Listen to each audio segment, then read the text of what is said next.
capacitación en nombre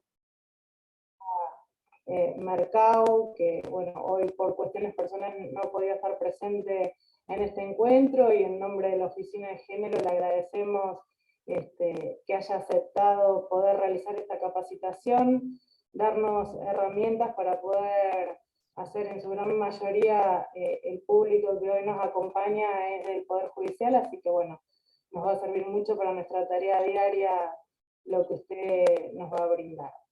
La doctora Laura Mariana Soague es abogada, egresada de la Facultad de Derecho de la Universidad de Buenos Aires, con diploma de honor, jueza titular de la Sala del Trabajo de la Cámara de Apelaciones de Concordia, especialista en Derecho del Trabajo, profesora de posgrado, invitada en la Universidad Nacional del Litoral, de la Facultad de Ciencias Jurídicas y Sociales, en la especialización de Derecho del Trabajo, docente de diplomatura universitaria en Derecho Laboral Práctico de la Universidad Católica de Salta, forma parte del cuerpo docente del Seminario del Derecho del Trabajo y la Seguridad Social, organizado por el Colegio de Abogados de San Isidro, Lomas de Zamora, La Plata y Morón, dirigido por Juan Formaro. Profesora invitada en la carrera de especialización en Derecho del Trabajo de la Universidad Católica de Santiago del Estero, dirigido por Diego Tula. Docente invitada en la UCA, sede Paraná, diplomatura en Derecho del Seguro, módulo Riesgo del Trabajo. Integrante del cuerpo docente del programa de actualización sobre géneros, justicia y derechos de la Facultad de Derecho de la UBA. Capacitadora en el Instituto Juan Alberdi del Poder Judicial de Entre Ríos y en otros colegios, asociaciones e instituciones. Forma parte del grupo de autoras y autores de la obra Tratado de Géneros, Derecho y Justicia, dirigido por Marisa Herrera en el tomo de Derecho del Trabajo. Participó como coautora en la Ley de Contrato de Trabajo, comentada por jueces y juezas del trabajo, dirigida por el doctor Luis Raffaelli. Coautora en el Derecho del Trabajo en clave feminista, dirigido por Paula Lozano, Luciana Sensi y María Terraño. Coautora en Obra Colectiva Micaela, dirigido por Janina Iset. Disertante en diversos eventos, jornadas y congresos provinciales y nacionales sobre temas del derecho del trabajo, derecho procesal del trabajo y cuestiones de violencia de género en el ámbito de trabajo, y autora de publicaciones en dichas materias. Integra el Consejo Directivo de la Asociación de la Magistratura y de la Función Judicial en la provincia de Entre Ríos y la Comisión de Políticas de Género que funciona en el ámbito de esa asociación. La verdad que estamos muy agradecidos, doctora, que hoy pueda estar con nosotros. La doctora estuvo pasando por un problema de salud y por suerte hoy puede estar acompañándonos, así que le agradecemos. Un aviso para todos y todas los que están presentes, es que las consultas que quieran hacer, por favor, las pongan en el chat y nosotros al final de la clase del día de hoy las vamos a leer, si tienen consultas para lo que plantea la doctora hoy, y si no, mañana al final de los dos encuentros también van a poder hacer consultas de la misma manera a través del chat. Bueno, doctora, le doy la palabra. Bueno, antes que nada agradecer obviamente a la Oficina de Género del Poder Judicial de Santa Cruz y a la Escuela de Capacitación, al Poder Judicial que organiza esta actividad, y bueno, en especial a Sabrina Granero, a la doctora Sabrina Granero, que con tanta gentilidad y afecto me invitó a participar en esta actividad de capacitación, que bueno, la diseñamos en 2 encuentros. Bueno, me comentó que hay interés en capacitarse en esta temática, que bueno, que es tan compleja, tan novedosa, que nos interpela, digamos, a revisar nuestros propios estereotipos y nuestras propias ideas preconcebidas del género en general, y también, digamos, de cómo atender a la situación de las personas vulnerables. Bueno, para mí obviamente es un honor poder estar en esta actividad con tanta gente, y les agradezco la presencia y que tengan que, digamos, resistir 2 jornadas en un viernes y un sábado, con todo lo que eso implica. Así que bueno, espero poder ser clara. La idea es abordar la temática para poder, digamos, aterrizar en el plano procesal. Para eso vamos a tener que recorrer algunas categorías conceptuales que nos van a ayudar a comprender el fenómeno de la violencia laboral por razón de género. Y bueno, mi idea es que sea útil, y como sé que es una charla abierta, que sea útil tanto para quien tenga que hacer la defensa de un caso, plantearlo, defenderlo, también quienes tenemos que resolverlos, y también obviamente al personal que forma parte del Poder Judicial, que también tiene un rol muy importante en el abordaje de estos casos. Bueno, la idea es estructurar, como les dije, la exposición el encuentro en dos charlas. La idea es llegar hoy hasta una etapa del proceso, que es, digamos, la prueba y su valoración, y después mañana sí avanzaríamos con la sentencia, el daño y cómo se repara el daño causado por la violencia de género en el trabajo, y qué medidas podemos adoptar.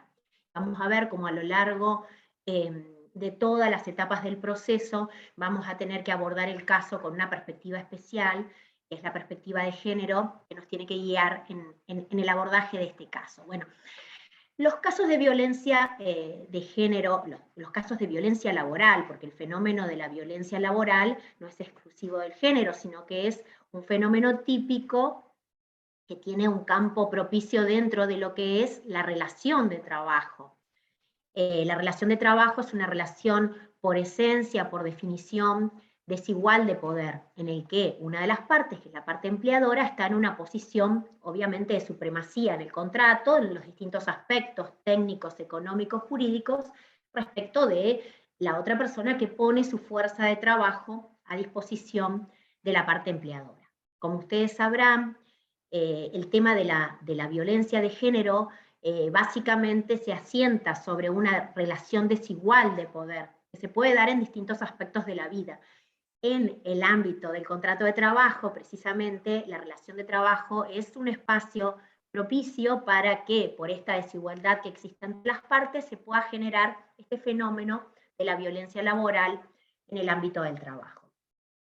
¿Qué es lo que pasa? Los casos de violencia de género, los casos de violencia laboral en general, se han empezado a visibilizar hace unos años. Hace unos años no hablábamos de esto, si bien es algo que siempre existió dentro de la relación de trabajo.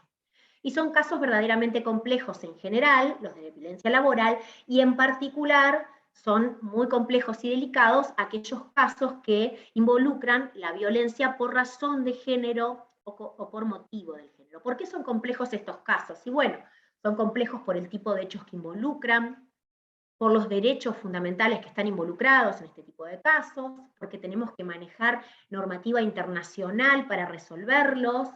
Tenemos también el problema de la prueba, la dificultad de la prueba de este tipo de hechos, cómo tenemos que distribuir las cargas probatorias para poder modular esta desigualdad que se traslada al proceso. Y bueno, todo este delicado cuadro confluye para que los casos sean complejos, tanto para la defensa, para el planteo del caso, para la defensa de parte de la persona obviamente denunciada o demandada por un caso de violencia de género en el trabajo, y bueno, en lo que nos toca a los poderes judiciales es realmente complejo poder resolverlos y abordarlos con la perspectiva que se nos exige, que hoy es un mandato constitucional, un imperativo convencional y constitucional de juzgar los casos en general, todos, no solamente los del ámbito laboral, sino todos con la perspectiva de género.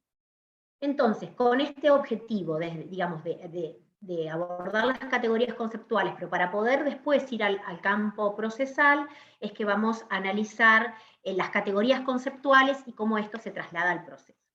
Bueno, tenemos que partir de la idea, del concepto, que todas las personas tienen un derecho humano fundamental. Partimos desde la pirámide constitucional, que es el derecho a vivir en un medio ambiente laboral libre de violencia y acoso. Esto se traslada a todos los ámbitos de las relaciones laborales, tanto públicas como privadas.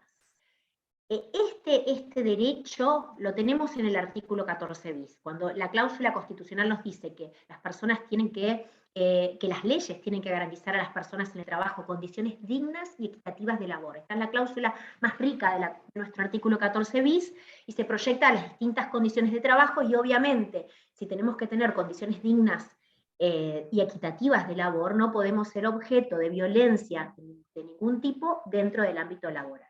Eso desde el plano constitucional. Después tenemos los tratados internacionales. Tratados internacionales que, como ustedes sabrán, a partir de la reforma constitucional, tienen la misma jerarquía constitucional. Tenemos el convenio, vamos a recorrer el plano normativo, el convenio 111 de la OIT, que es el convenio de discriminación en el trabajo. Este convenio tiene jerarquía supralegal, no tiene jerarquía constitucional, pero sí supralegal, y esto es muy importante. Tenemos la ley 26485, que protege a las mujeres, y vamos a ver que en realidad no solamente a las mujeres, sino que protege en realidad a todas las personas que pueden ser violentadas o discriminadas en función del género, que es la ley 26485, que es muy importante. Tenemos en el plano legal, estrictamente positivo, de la ley de contrato de trabajo, el artículo 75 de la ley de... Estas normas son muy importantes para el factor de atribución, que después vamos a ver. El artículo 75 de la ley de contrato de trabajo obliga a la parte empleadora a garantizar la integridad psicofísica de las personas que trabajan en su empresa. Entonces vamos a ver las implicancias que tiene este artículo 75. Tenemos en la Ley de Higiene y Seguridad, el artículo 4, que también obliga a la parte empleadora a adoptar medidas eficaces para proteger esta integridad psicofísica. Fíjense, esta ley que es tan antigua y sin embargo ya tiene estos preceptos.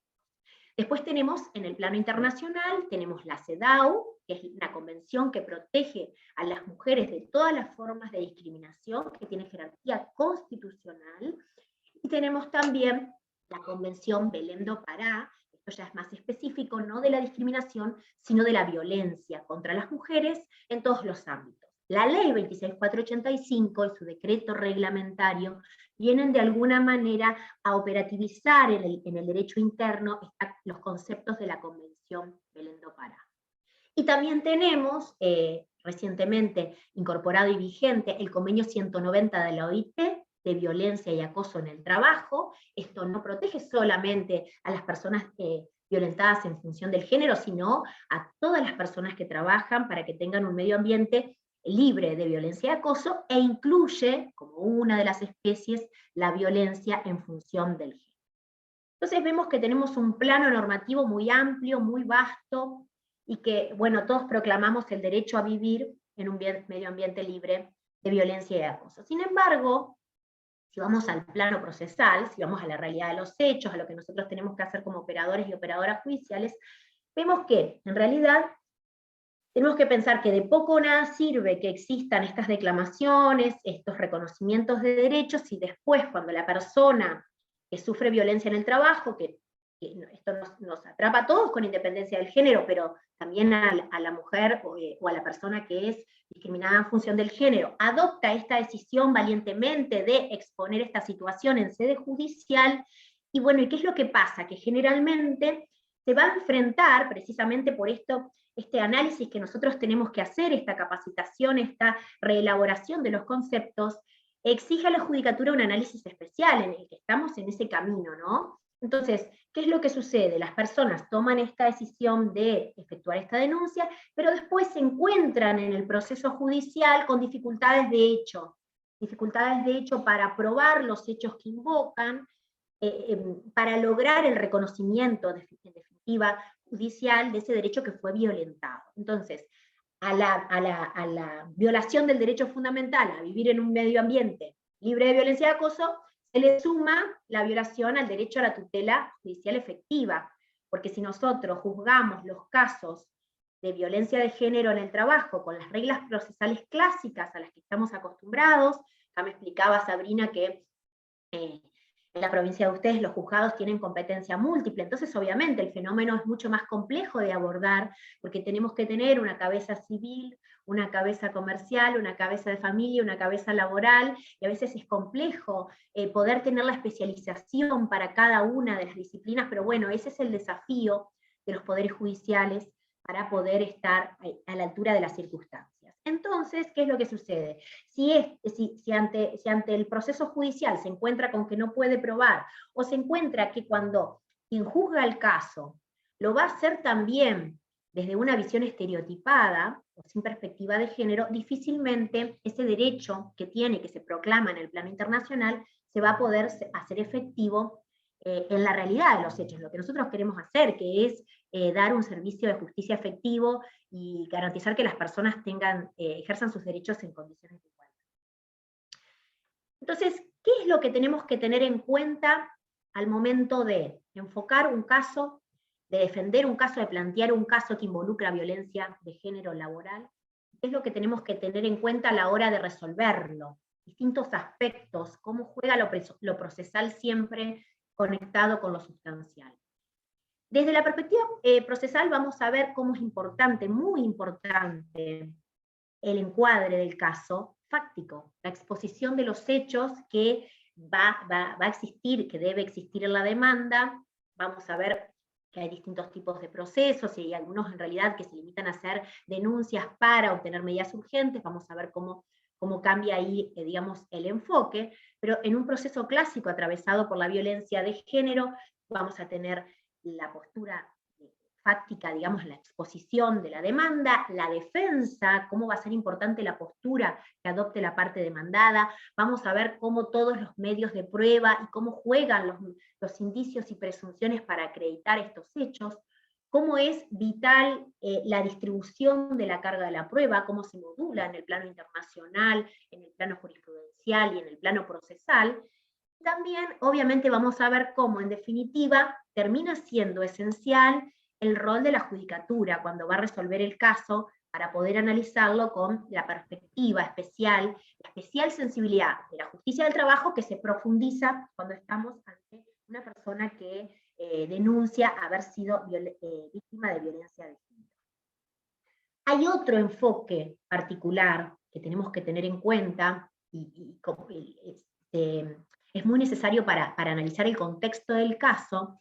Es un enfoque, un concepto relativamente nuevo que lo pueden encontrar en los fallos de la Corte Interamericana. Por ejemplo, hay un fallo muy interesante que es Fábrica de Fuegos, de una explosión, Fábrica de Fuegos contra el Estado de Brasil, una explosión que hubo en una fábrica en la que mujeres murieron por, digamos, estar trabajando en condiciones de clandestinidad.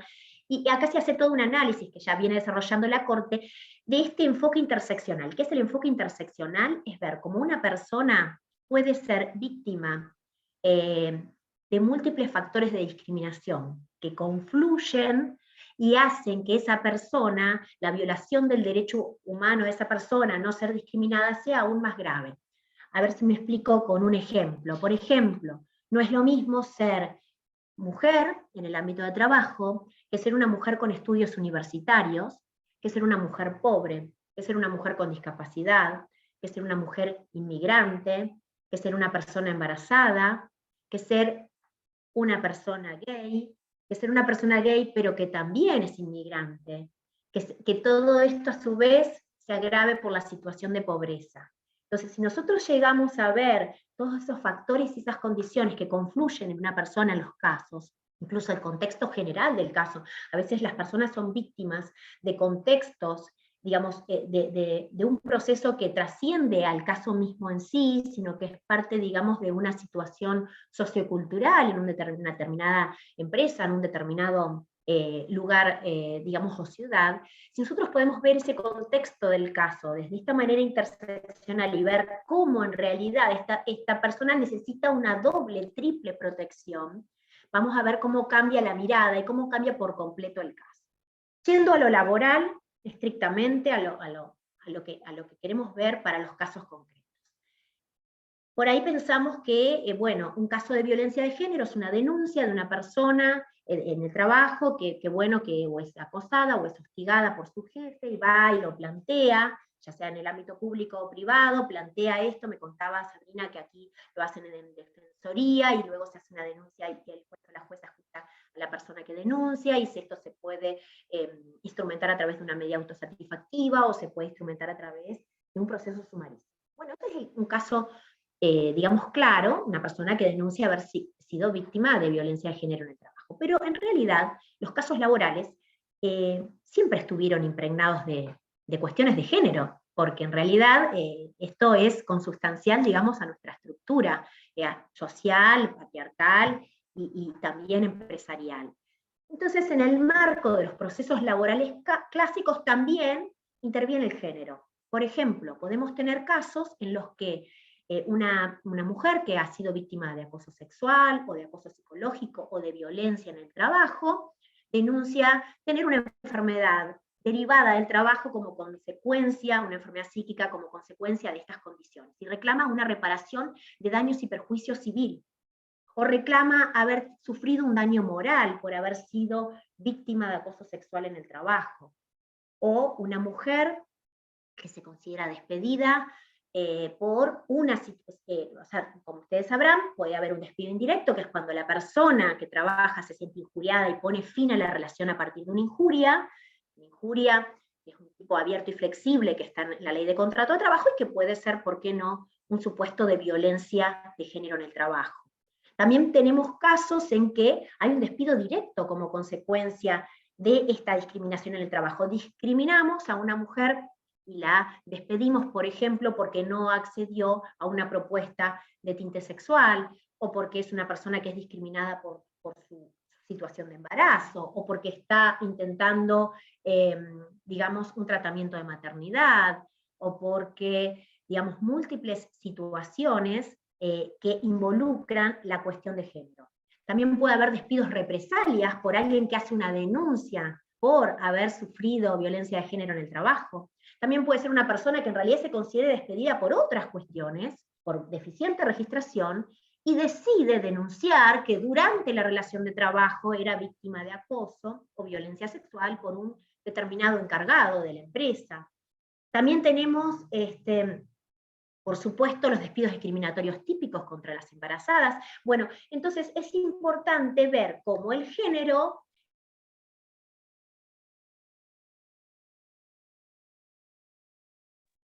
¿Se me había silenciado? ¿Se me escucha?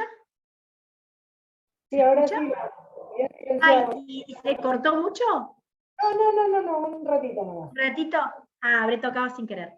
Bueno, vamos a ver cómo el género puede estar presente, y está presente en muchos tipos de casos contradictorios clásicos del proceso laboral. Bueno, ¿quién es el juez competente? Bueno, ustedes no van a tener tanto problema porque me explicaba Sabrina que tiene el mismo juez, o jueza, que es civil, también tiene competencia laboral, puede también tener competencia de familia. Bueno, y aquí, claro, obviamente es mucho más difícil abordar todo con especialización, y también, bueno, la materia de minería, pero obviamente la competencia para la violencia laboral, esto lo fija, es una regla que emana del artículo 22 de la ley 26.485, ustedes sabrán, esta ley aborda todas las modalidades de violencia de género que pueden existir, en el plano familiar, en el plano económico, en el plano institucional, político, mediático, también en el laboral. ¿Y quién va a ser el juez competente? De acuerdo al tipo de modalidad. Entonces, si estamos hablando de violencia laboral, lo vamos a tener que analizar desde la perspectiva laboral, aunque sea la misma persona, ¿no? Pero vamos a tener que aplicar las reglas del proceso laboral, vamos a tener que aplicar la normativa laboral y vamos a tener que analizarlo como lo analiza o como lo debe analizar la justicia del trabajo especializada. Por ejemplo, nosotros tenemos en Entre Ríos también competencia contencioso-administrativa. Y bueno, y siempre está la discusión del empleado público. Es muy común las denuncias de violencia de género, los casos atravesados por la violencia de género en el empleo público, porque también la gente, al tener estabilidad, a veces se anima más a efectuar este tipo de denuncias que en una empresa privada.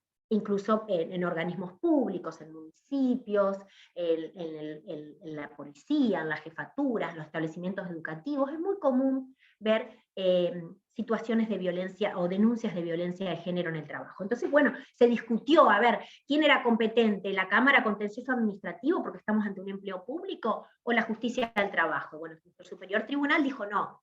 En realidad, el fenómeno de la violencia laboral, con independencia de si estamos ante un empleador público o privado, en realidad requiere la especial, digamos, perspectiva de la justicia del trabajo, que emana del artículo 14 bis y de toda la legislación laboral. Bueno, tenemos distintos tipos de violencia, ¿no? Y acá es lo más importante para empezar a entender los casos. Distintos tipos de formas en que la violencia en el trabajo se puede manifestar. Podemos acudir a los artículos que en realidad están relacionados con el género, pero que nos sirven también para entender la violencia laboral en general, a la tipología que está en la propia ley 26485, que en el artículo 5 van a tener definiciones de lo que es violencia en la modalidad, digamos, distintos tipos de violencia, y esto se replica obviamente en el ámbito laboral. Y vamos a ver cómo estos conceptos incluso han sido profundizados y protegidos con mayor fuerza aún a partir del convenio 190 de la OIT, que ya se encuentra vigente y que aún antes de haber entrado en vigencia ya había empezado a tener influencia en los fallos de los tribunales. ¿Cómo puede ser la violencia? Bueno, la violencia puede ser física o la violencia puede ser de tipo psicológico. Cuando hablamos de violencia física, hablamos de, esto está en el artículo 5, de toda esa violencia que puede ser ejercida contra la mujer, que le cause o sea susceptible de causar una amenaza de daño físico a su integridad psicofísica por razón del género, o en la que el género influye de una manera fundamental. Estos actos de violencia, nosotros podemos pensar típicamente que, bueno, que puede ser dentro de la empresa, pero también puede ser la persona, esto es importante para conceptualizar los casos, haber sido víctima de violencia en ocasión de la relación de trabajo, por ejemplo, por actos violentos provenientes de terceros. Vamos a ver después cómo se reparan estos casos y quiénes son los legitimados, pero por ejemplo, una persona que sufre un abuso sexual por parte de un desconocido en un atraco en una estación de servicio, una empleada. Esto es un acto de violencia laboral, aunque haya sido sufrido por un tercero. Tenemos actos violentos provenientes de propios clientes. Imagínense, por ejemplo, la época del corralito, cuando la gente iba a los bancos e insultaba y agredía a los empleados y a las empleadas bancarias. Bueno, esta gente sufría violencia por motivo del trabajo. Tenemos después, claro, la violencia que puede provenir en forma física o psicológica de los propios compañeros de trabajo, jefes, jefas, ya específicamente dentro del seno de la empresa. Tenemos la violencia física, que es fácil de distinguir, tal vez más difícil de ver concretamente en los casos, y después tenemos otra violencia, que es la violencia psicológica, claramente es mucho más sutil y más difícil de aprender y de comprender el fenómeno. El concepto de violencia psicológica es un concepto abierto, obviamente, se puede manifestar a través de múltiples maneras, causa daño emocional, causa daño a la autoestima de la persona, disminución de la autoestima, causa daño o es susceptible de causarlo a través de distintos tipos de comportamientos, que digamos es imposible dar una definición taxativa, pero se puede dar a través de humillación, de aislamiento, de acoso, de maltrato verbal, de chantajes, de darle a la persona tareas que no son las indicadas, sino otras de superior jerarquía por el mismo sueldo, o a una persona altamente capacitada, darle tareas que no tienen nada que ver con su categoría, o no darle tareas, desacreditarla, digamos, afectar su buen nombre y honor en el trabajo.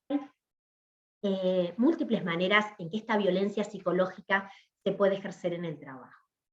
Como les decía, el convenio 190 incluye, digamos, profundiza el ámbito de tutela. ¿Por qué? Porque habla, digamos, precisamente porque tiene que abarcar a todos los estados partes, tiene un concepto bastante amplio, y abarca toda una serie de conjuntos de comportamientos inaceptables, bueno, o la amenaza de tales actos. Y acá se empieza a flexibilizar el concepto. ¿Por qué? Porque la violencia laboral puede ejercerse de manera repetida y sistemática, pero también puede ejercerse en forma aislada. Yo puedo haber sido víctima de violencia en el trabajo porque un día mi jefe me gritó adelante de todos y me humilló. Y tal vez no sea un hostigamiento y un mobbing, como vamos a ver, pero es un acto de violencia laboral, que tendrá distintas consecuencias reparatorias, que tendrá distinta intensidad la lesión, porque es un hecho aislado, no un hecho continuado, pero no deja de ser violencia porque sea un hecho aislado, por ejemplo. Otra cuestión que introduce el convenio 190 es que la violencia puede tener por objeto, yo persigo una finalidad de afectar a la persona, o puedo no tenerlo, y sin embargo soy violenta, tal vez sin darme cuenta ejerzo violencia sobre alguien. Eso no hace que la práctica deje de ser violencia laboral, que la persona no tenga la intención. Lo importante es si objetivamente la situación es susceptible de causar violencia. Lo mismo el daño. Vamos a ver cómo en realidad el daño no es un elemento configurativo de la violencia. Puede causar un daño físico, puede causar un daño psíquico, pero a lo mejor a alguna persona solamente le causa, no es que solamente, siempre le va a causar un agravio moral, un daño moral o extrapatrimonial, la persona que es violentada en el trabajo. Entonces, lo que tenemos que ver es si objetivamente la conducta es susceptible de causar un daño en la persona. Esto es importante, después lo vamos a ver cuando analicemos la valoración y la cuantificación del daño en el plano procesal. Dentro de toda esta violencia laboral tenemos a la violencia por razón del género. Vemos que es un concepto amplio, que abarca todo tipo de trabajadores, dice el convenio 190, trabajadores con relación contractual legal, como bajo otras formas de contrataciones, o sea, un concepto de trabajo amplio, no estrictamente del trabajo registrado, puede haber distintas formas de contrataciones que clásicamente no están encuadrados como relaciones de dependencias, pero sin embargo están también tutelados a partir de este convenio, tanto en el ámbito público como en el ámbito privado. Después tenemos que el convenio abarca todos los lugares relacionados con el trabajo. O sea, puede ser dentro de la empresa, como puede ser a partir de las comunicaciones, digamos, informáticas relacionadas con el trabajo. Puede haber violencia laboral, dice el convenio, en el desplazamiento, en el trayecto hacia el trabajo. Vamos a ver después cuál es el factor de atribución, cómo se le atribuye o si se le puede atribuir, pero estamos hablando de violencia en el trabajo, cualquiera sea el lugar donde se descansa, donde se paga el sueldo, donde se trabaja. El convenio también es muy amplio desde el campo, digamos, del ámbito territorial o espacial donde se desarrolla la violencia. Y después también vamos a tener, que esto también suele darse en los casos, que el convenio 190 también tutela a los trabajadores despedidos. Es decir, ha habido, por ejemplo, conflictos en mi provincia de competencia negativo porque el juez laboral dice, no, este caso yo ya no lo tengo que resolver porque esta persona que efectúa esta denuncia en realidad ya fue despedida. Ya no hay relación de trabajo. Entonces esto pasa a ser competencia civil, por ejemplo, ¿no? No. ¿Por qué? Porque en realidad lo que tenemos que ver es si la violencia es consecuencia de esa relación laboral. Ha habido casos de personas que luego de haber sido despedidas, o que se consideran despedidas, o que inician un reclamo judicial, son acosadas, amenazadas, hostigadas por motivo de este reclamo. Entonces, aunque el trabajador esté despedido, dice el convenio 190, igual está protegido por el ámbito de protección de este tan importante convenio. Creo que para poder entender este fenómeno de la violencia tenemos que también repasar la cuestión del género en sí, la violencia por razón del género. Entonces tenemos que abordar ciertas categorías que por ahí no estamos acostumbrados a manejarlas. Por ejemplo, tenemos que empezar a diferenciar el sexo, que es la diferencia biológica entre hombre y mujer, del género. El género es una construcción cultural que no nos damos cuenta, que se nos transmite como si fuese algo natural, que se nos transmite desde la familia, desde que nacemos, desde que nos visten de rosa o de celeste, desde que vamos a la escuela, desde que se nos divide en función del sexo a las personas. Esto se replica obviamente en la familia, en la escuela, en la universidad, en el trabajo, en la política, en los sindicatos. El género abarca la estructura, la división de las personas en función del género abarca toda la sociedad, pero es un concepto cultural, es cómo la sociedad interpreta los roles y las características de las personas en función del sexo. En función de esa diferencia biológica, le asigna a las mujeres y a los hombres determinados papeles, determinados roles, determinadas características, y ¿por qué es, digamos, cuál es el problema de esta división?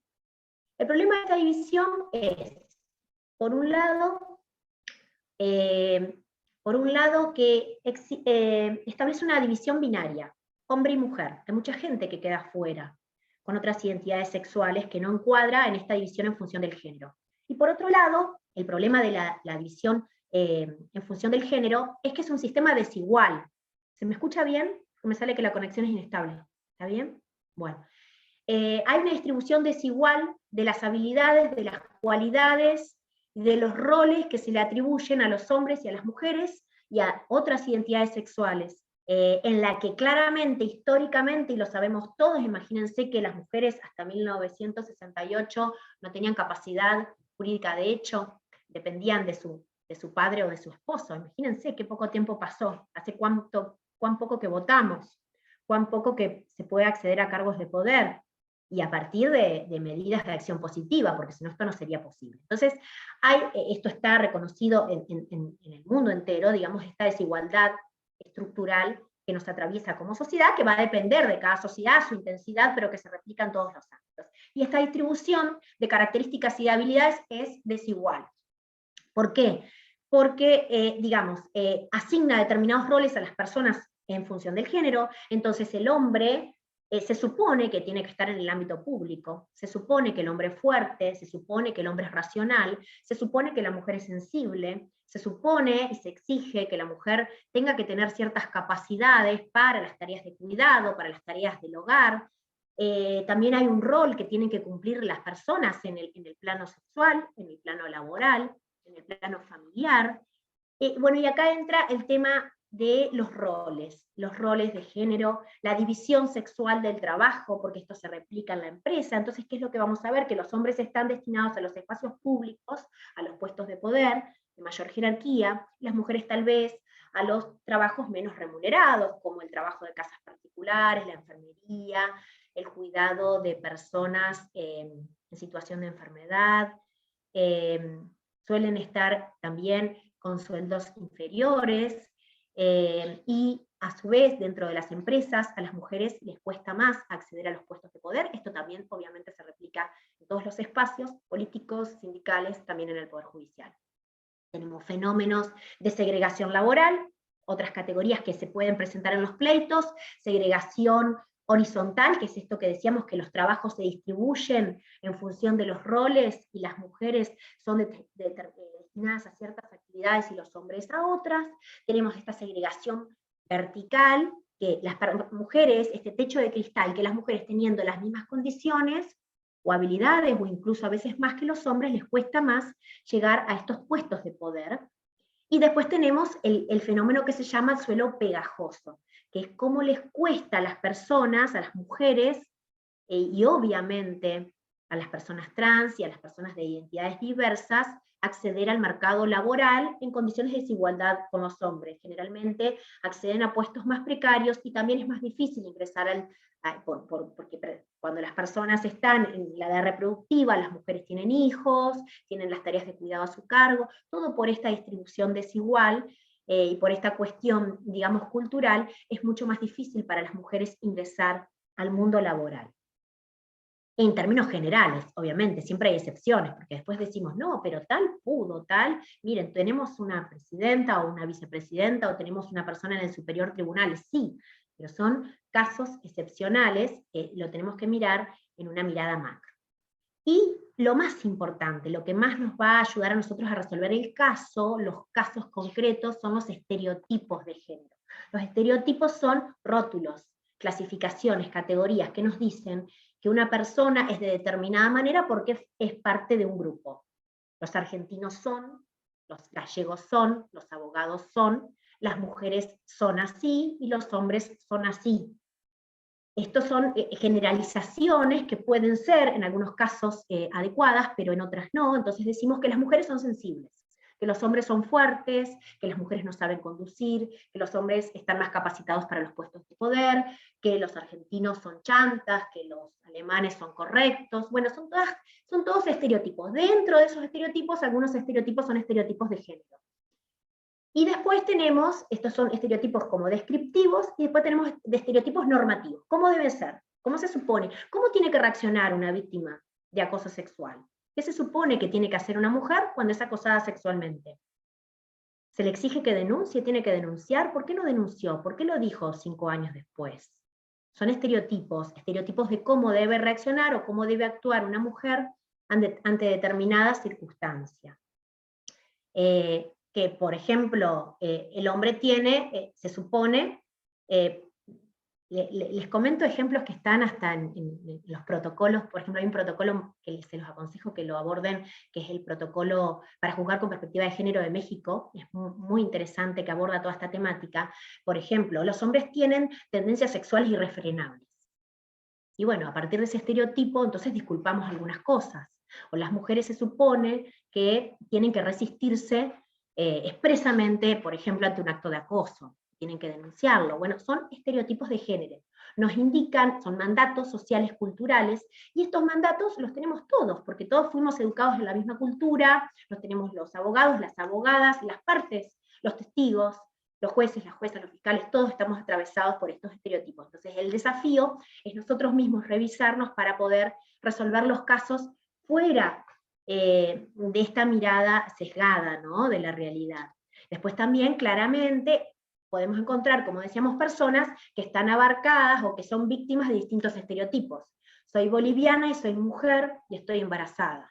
Yo ya hice una denuncia de acoso sexual y a su vez tengo una figura de determinada manera que entonces entra en un estereotipo de, por ejemplo, mujer tentadora, por decirles algo. O bueno, soy una mujer migrante, entonces con todos los estereotipos de cómo puede ser esta persona porque es pobre, no sé, en el plano delictivo, seguramente habrá hurtado la joya, por ejemplo, de la patrona en su casa. Bueno, son estereotipos que sin darnos cuenta nos influyen al momento de valorar las pruebas y de apreciar el proceso. También tenemos que ver que hay discriminaciones que son claras, discriminaciones directas, la misma norma, como esto que decíamos antes, que la mujer, por el hecho de ser mujer, no podía disponer de sus bienes, y también tenemos discriminaciones indirectas, la norma aparentemente neutra, o el acto aparentemente neutro, causa un efecto desproporcionado a personas en función del género. Por ejemplo, en una empresa se establece una reglamentación por la cual, por ejemplo, los días de semana o en un determinado horario nocturno se va a dar una capacitación, esto va a asignar un puntaje que va a permitir ascender dentro, supónganse, de la carrera judicial o dentro de un establecimiento empresarial. Entonces, claramente va a haber un efecto desproporcionado frente a las mujeres que están maternando, que están criando sus hijos y que seguramente no van a poder asistir a esos cursos de capacitación, o no van a estar en condiciones de igualdad respecto de los hombres para acceder a estos puntajes. Esto se ve incluso en los concursos para acceso a la judicatura. Generalmente las mujeres están en desventaja al momento de competir con los hombres porque en la etapa en que están criando sus hijos es más difícil hacer doctorados, hacer posgrados, viajar. Bueno, ahora todo se ha flexibilizado con esto de la tecnología y de los Zoom, pero también es complicado, sigue siendo complicado competir en condiciones de igualdad. Entonces son casos de discriminaciones indirectas, tal vez más difíciles de ver, que la norma aparentemente neutra, en realidad, o la reglamentación o la conducta, produce un resultado que es más gravoso en función del género de la persona. Por ejemplo, nosotros tuvimos un caso de una policía, en realidad era una agente que trabajaba en un establecimiento policial y que para las elecciones para las PASO, ella estaba con una bebé de días, y el jefe le comunicaba que tenía que hacer guardia de 48 por 24 horas, y bueno, en el proceso se termina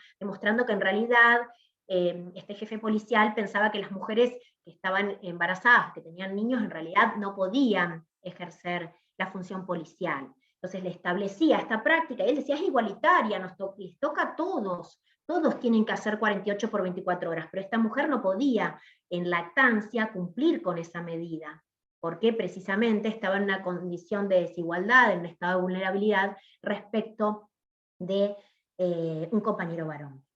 Entonces, Aun cuando esta persona, aunque en el proceso tal vez yo no puedo distinguir si el policía, el jefe quería hostigarla, de todos modos la práctica en los hechos tuvo un efecto disvalioso en función del género, aunque no haya habido intención. Una norma o una práctica aparentemente neutra e igual, sin embargo, provoca una violación de un derecho a ejercerlo en condiciones de igualdad con el resto. ¿Qué nos dice la Corte Interamericana a nosotros, a quienes estamos en los poderes judiciales y también a las personas que tienen a su cargo la defensa de los casos? Obviamente esta obligación de analizarlos con la perspectiva de género que el caso exige. Concretamente respecto a las autoridades judiciales, a las personas que nos desempeñamos en el servicio de justicia, nos dicen que hay un deber de investigar. Ante una violación de un derecho humano fundamental, hay un deber de actuar en forma oficiosa, que trasciende la cuestión privada de las partes. Ya fíjense cómo nos tenemos que amoldar el principio dispositivo, civil, o sea, se nos empiezan a trastocar los conceptos. Y dice la Corte Interamericana, y hay fallos y hay condenas en este sentido, y que también obviamente abarcan al Poder Judicial, que este deber de diligencia reforzada, el deber de diligencia se refuerza cuando se, digamos, denuncian violaciones de derechos humanos, digamos, de violencia o discriminación en función del género de las personas. Entonces, ahí vamos a ver cómo este deber de diligencia lo tenemos que aplicar a lo largo de todo el proceso, desde que recibimos la denuncia, recibimos la demanda, hasta que el proceso culmina y aún después. ¿Por qué? Porque es un imperativo constitucional y porque tenemos que garantizar que las personas también en el proceso no estén afectados por esta relación desigual de poder. Y para eso obviamente nos tenemos que capacitar, por eso es que salió la ley Micaela, a la que adhirieron las provincias, y esto abarca todos los poderes del Estado. ¿Por qué? Porque claramente tenemos que revisar nuestros propios conceptos y aprender a resolver los casos con esta herramienta, esta forma particular de ver los casos que antes no teníamos en cuenta, no nos dábamos cuenta de que nosotros mismos discriminamos y tenemos estereotipos cuando analizamos los casos. En el plano internacional les decía que la Corte Interamericana habla del deber de diligencia. Bueno, este deber de diligencia lo tenemos, por ejemplo, plasmado en la ley 26.485, el artículo 30, el artículo 31, a la que, tengo entendido, adhirió la provincia de Santa Cruz, nos dice que el juez o la jueza tiene el deber de investigar, el deber de ordenar, de impulsar el proceso, de disponer todas las medidas probatorias, que rigen con amplitud todos los medios probatorios, que tiene la obligación de obtener la verdad material. Esto lo dice la ley, expresa, positiva, no el plano internacional. Que rige la libertad probatoria, que rigen las presunciones.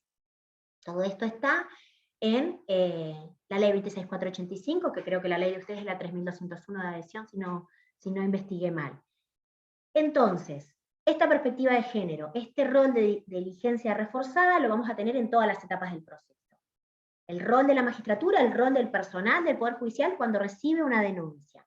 Vamos a tener distintos tipos, esta que dijimos, la denuncia de una persona que pide una medida urgente, y vamos a tener que tener un rol activo, y vamos a tener que garantizar la confidencialidad, y que la persona no sea revictimizada, y vamos a tener que escucharla, oírla. Hay una serie de garantías básicas y mínimas que están en el artículo 16. Y después tenemos los procesos contradictorios clásicos. Pero yo entiendo que esta ley de protección de las mujeres, la ley 26.485, a la que han adherido las provincias, trasciende esta mera denuncia de medidas urgentes, sino que estos artículos se tienen que aplicar, son normas procesales. Ustedes saben que está validado por la Corte que normas procesales estén en la legislación de fondo, porque sin esas normas procesales el derecho no puede ser operativo. Y a su vez tiene la adhesión de la norma provincial. Entonces claramente rigen en el ordenamiento procesal. Y entonces tenemos que empezar a interpretar los códigos y ayornarlos para compatibilizar las normas procesales que tenemos en el Código Procesal y algunas normas que vamos a ver que no van a encajar. Por ejemplo, la conciliación.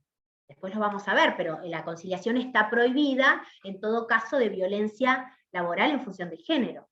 Está prohibida expresamente en el plano internacional, está prohibido en la ley, está prohibido en todas las recomendaciones. Y sin embargo, nuestro código nos obliga a hacer una conciliación. Y bueno, ¿y cómo compatibilizamos eso? Entonces tenemos que tener los ojos abiertos cuando llega un caso, para darnos cuenta si está atravesado por el género. Vamos a tener, a su vez, esta diligencia reforzada obviamente va a exigir una celeridad. Si tenemos una denuncia de violencia, vamos a tener que tener esta escucha activa, respecto de la persona que efectúa la denuncia, estas garantías mínimas que les explicaba, que están en el artículo 16, son garantías mínimas que tienen que respetarse en todos los procesos. Pero, ¿solamente se hace una denuncia? No. Por ejemplo, nosotros solamente cuando la recibe, no. Por ahí a nosotros nos llega un caso a la Cámara y vemos que esta persona que estuvo denunciando un hostigamiento en función del género, nada, pasó todo el proceso, nadie la escuchó, nadie le preguntó, el juez no cumplió con esta garantía mínima, entonces la convocamos en Cámara y la escuchamos. Esto también se hace, hay fallos en la Cámara Nacional de Apelaciones que lo hacen, y entonces le damos el derecho, que es una garantía mínima, a la persona que es víctima, que denuncia haber sido víctima de violencia de género, de ser oída personalmente por el tribunal. Obviamente respetando la confidencialidad, y obviamente respetando si quiere o no quiere ser oída, porque a lo mejor no quiere, y no se le puede aplicar ninguna presunción, ni ningún castigo, ni ninguna carga por el hecho, por ejemplo, de no querer ser oída por el tribunal. Pero sí hay que asegurarle esa garantía mínima. Y bueno, les explicaba hoy el tema de los hechos, ¿no? De la importancia de los hechos. ¿Por qué es tan importante? Porque sigue jugando, obviamente porque estamos en el marco de los procesos, sigue jugando la congruencia, de alguna manera. Y las reglas, de alguna manera no. Digamos, si estamos en un proceso, por ejemplo, en el que estamos reclamando una indemnización por despido por un acoso sexual, vamos a tener que cumplir con las características típicas de los procesos, de la exposición de los hechos, la contestación de la demanda, la prueba. Entonces es muy importante que cuando se denuncia un acto de violencia laboral en función del género, invoquemos los hechos. La persona que toma el caso tiene que aprender, a aprender con H, el fenómeno completo, poder describirlo al juez y a la jueza, para que luego pueda entender y pueda ver si está o no está probado, como después vamos a ver que juegan indicios y presunciones, pero procesalmente la situación fáctica tiene que ser pormenorizada. Y no se pueden confundir conceptos, por ejemplo, es muy común que diga la persona que fue víctima de mobbing. Listo, mobbing, acoso psicológico. Sin embargo, vamos a ver que no toda violencia psicológica es mobbing. El mobbing es una figura específica que tiene ciertas características muy particulares, requiere una hostilidad permanente, sistemática, desde la psicología o de la psiquiatría a veces se exigen, por ejemplo, 6 meses como mínimo de acoso. Se requiere un factor subjetivo, que la persona que acosa tenga la intención de segregarla del ambiente laboral, de aislarla, de lograr que renuncie, a sus derechos, de humillarla. O sea, hay un componente subjetivo y hay un componente temporal. Por ejemplo, tiene que ser permanente, no son actos aislados. Entonces, si la persona que toma el caso, la persona le cuenta que en 2 o 3 oportunidades fue agredida por su jefe y dice que tiene mobbing, que sufrió un mobbing en la demanda, y después va a estar sujeto a que ese juez o esa jueza que tenga que resolver el caso, tal vez logre acreditar esos hechos y diga, pero esto no es mobbing, vamos a rechazar la demanda. Entonces vamos a estar atados al criterio más o menos flexible en cuanto a la congruencia procesal y en cuanto a la forma de ver el caso del juez o la jueza que tenga que resolverlo. Entonces lo mejor es tratar de describir los hechos con la mayor claridad posible, porque a su vez, como vimos, es un fenómeno complejo, que se manifiesta a través de pequeños detalles, de hostilidades, de humillaciones, que pueden o no pueden tener la intención de violentar la voluntad de la víctima y hacerla renunciar, a veces simplemente es por el disfrute de maltratar a alguien. Entonces tenemos que ver que es diferente el fenómeno del mobbing de cualquier otro acto de violencia laboral. Que la prueba claramente va a ser más compleja. Si yo me embarco y digo que hubo mobbing, en principio vamos a ver que las cargas de la prueba tienen su particularidad, y esto va a flexibilizar, pero en principio vamos a tener que probar sistematicidad, periodicidad, intención, Entonces, si hay móvil lo diremos, pero tal vez no es móvil, entonces hay que encuadrar bien el caso. ¿Por qué? Porque esta incorrecta calificación de los hechos puede provocar que una persona que sufrió violencia, tal vez no durante 6 meses, sino durante 3 semanas, se desestime su reclamo, por una cuestión de congruencia procesal. Después también tenemos que distinguir situaciones que no son violencia laboral. Por ejemplo, mayores exigencias en la producción, el ejercicio de los controles, cuando son respetando las pautas de la dignidad, la buena fe. No se olviden que la parte empleadora tiene poderes de dirección, de control, de organización, que en determinados momentos suele haber, obviamente puede haber rispideces dentro de un ambiente laboral, que pueden ser conflictos interpersonales, pero que no llegan a configurar violencia laboral. Si bien pueden, de alguna manera, insistir y a veces crear ambientes laborales hostiles, pero en realidad no estamos hablando de violencia laboral en sí, sino de otro tipo de, digamos, situación que encuadra y se relaciona con otro concepto que es el de los riesgos psicosociales. Después tenemos también que distinguir que hay distintos tipos de acoso o de violencia en función de la posición que ocupa la persona en la empresa, la que infiere la violencia dentro de la escala jerárquica. Entonces tenemos que el acoso puede ser institucional, por ejemplo, es toda la organización, todos los jefes se mueven de una determinada manera por la cual los empleados viven bajo un sistema de violencia o de control o de hostigamiento permanente. Después tenemos acosos individuales, que pueden ser de una o de varias personas, y pueden ser descendentes, cuando es el más típico, el jefe o la jefa, que hostiga a alguien o que violenta a alguien que está en inferioridad dentro de la jerarquía de la empresa, o puede haber, y de hecho hay, acosos ascendentes, por ejemplo, un grupo de empleados o empleadas que hostigan a un capataz o a una capataz por determinada situación dentro de la empresa, y se da esa relación desigual de poder cuando, por ejemplo, todos los empleados hostigan y se burlan de una jefa, por ejemplo. Y después tenemos el acoso horizontal, el compañero o la compañera de trabajo. Entonces esto es importante cuando se va a invocar el caso. ¿Por qué? Porque no es lo mismo que yo diga que sufrí un acoso por una relación desigual de poder y después resulta que el empleado estaba en inferioridad dentro de la jerarquía de la empresa. Y estas cuestiones, que a veces son formales, obstaculizan la admisión del reclamo. Entonces es relevante el tema de la autoría. ¿Quién propiciaba? ¿En qué situación? ¿En qué posición jerárquica estaba dentro de la empresa? Otra cuestión, los motivos del acoso. A veces nos internamos, no, la quería violentar porque quería que renuncie. En realidad no importa por qué que la hostigaba, lo importante es que la hostigaba.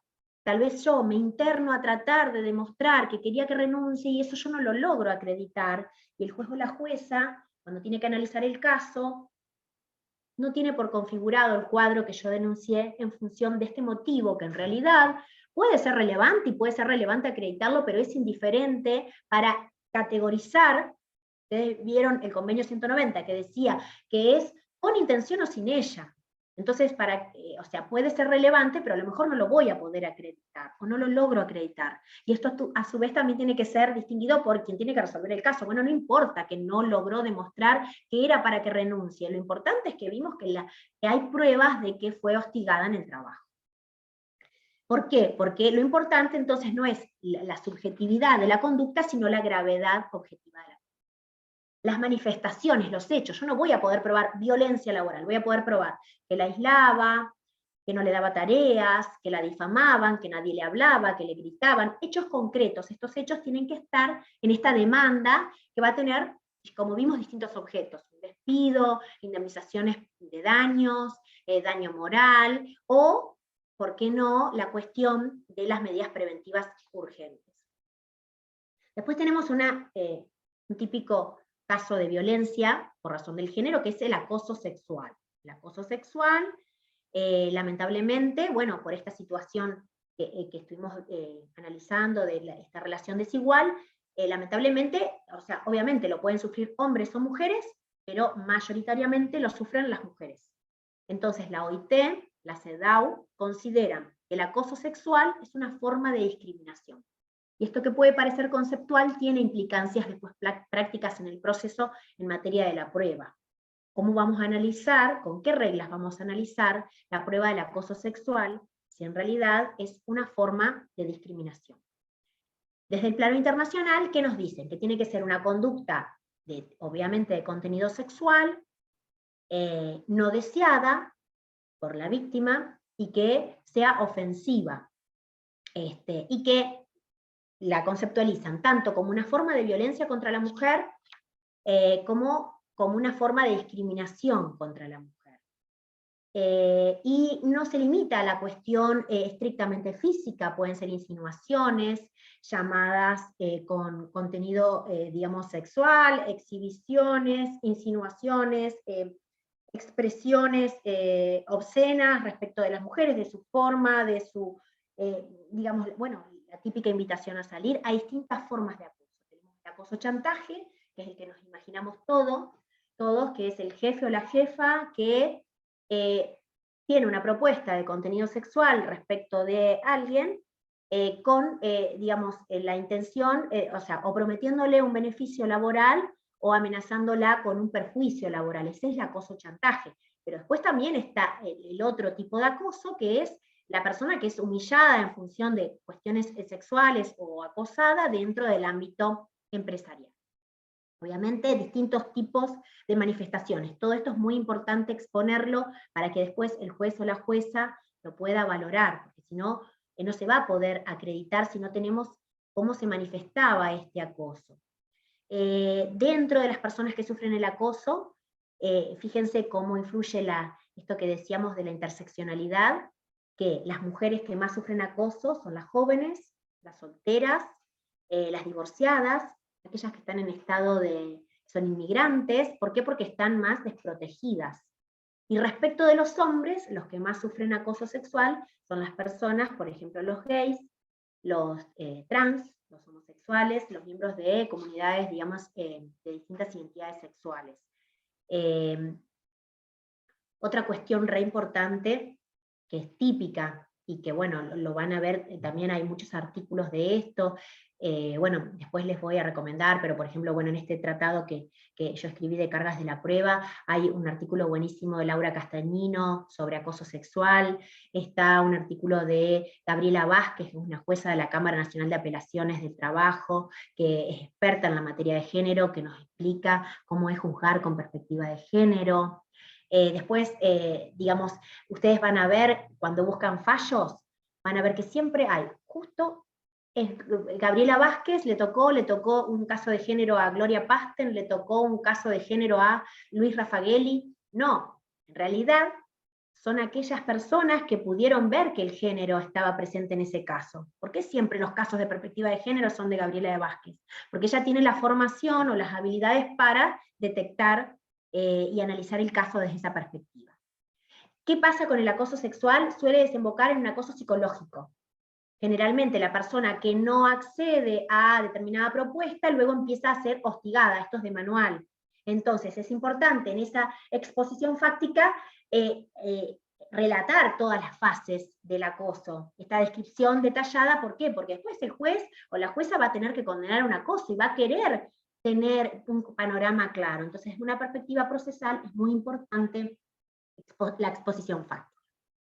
Después, antes, mejor dicho, de la demanda, ustedes saben que en el proceso laboral todo empieza en el intercambio epistolar, ¿no? El intercambio epistolar, estas cartas ya fijan las posiciones de las partes.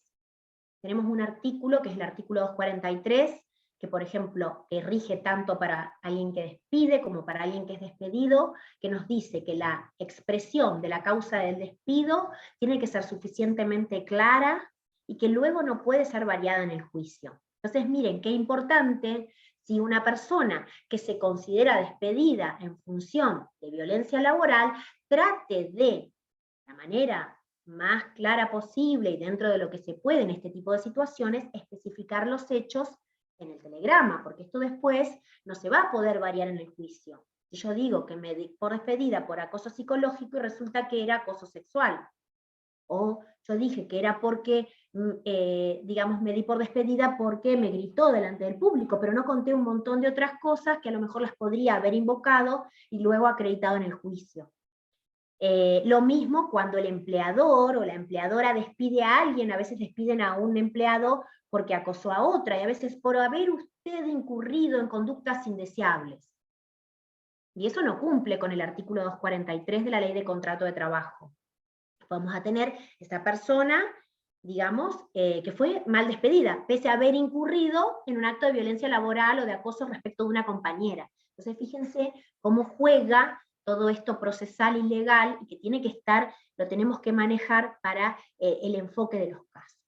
Entonces, en el planteo del caso, decir desde cuándo data la situación, decir si fueron hechos aislados o fueron permanentes, decir si había más de una forma de discriminación, decirle al juez o a la jueza el contexto del caso, si esta persona era sostén de familia, si era su primer empleo, decir dónde sucedió el acoso, si había testigos o si no lo sabía, si hay alguien que pudo presenciar. Todos estos detalles son importantes, ¿por qué? Porque estos después son los hechos que nos van a permitir juntar estos indicios para tener por configurado el acoso. ¿Por qué es importante? Por dos aspectos. Por la congruencia procesal, porque todos sabemos que los hechos que no son invocados en las etapas oportunas del proceso, luego, no importa que sean acreditados, no fue invocado el acoso sexual. Entonces después surge que un testigo dice, sí, la acosaba, pero esto no fue invocado. Si no fue invocado, la parte demandada no se pudo defender.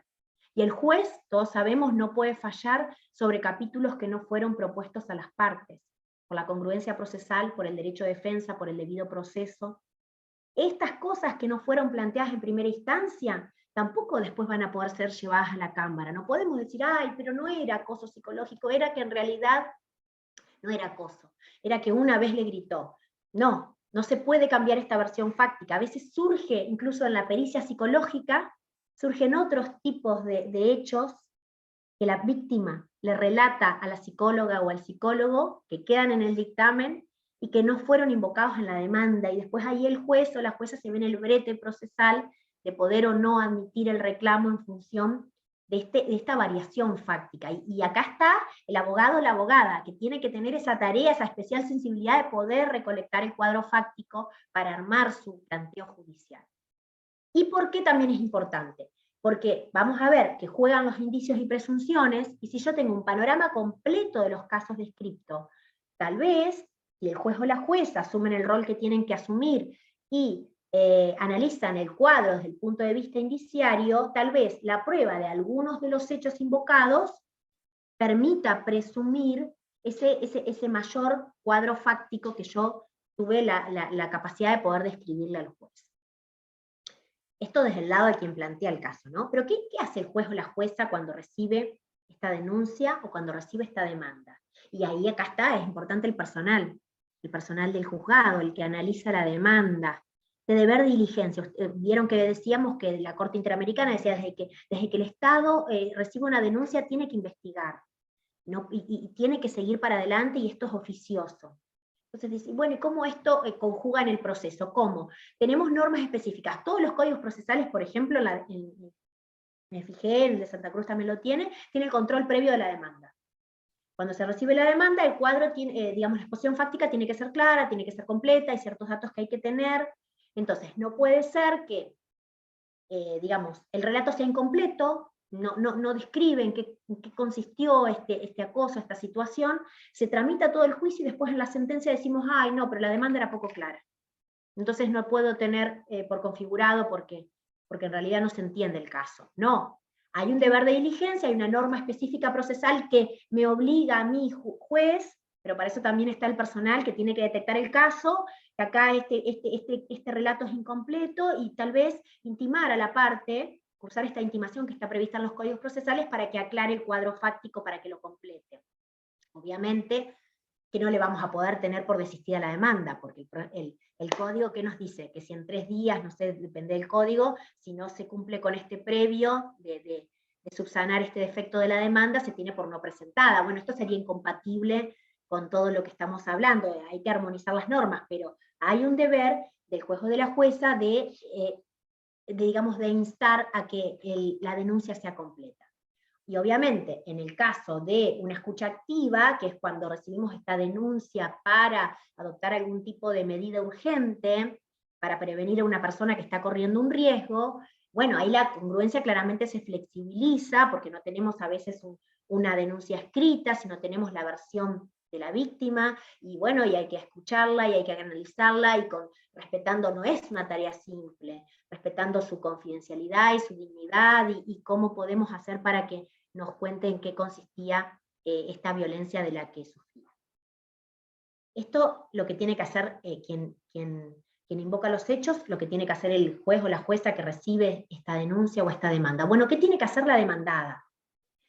La demandada tiene que, como en todos los códigos procesales y en todos los juicios, que a veces no lo llegamos a ver, no se puede limitar a negar.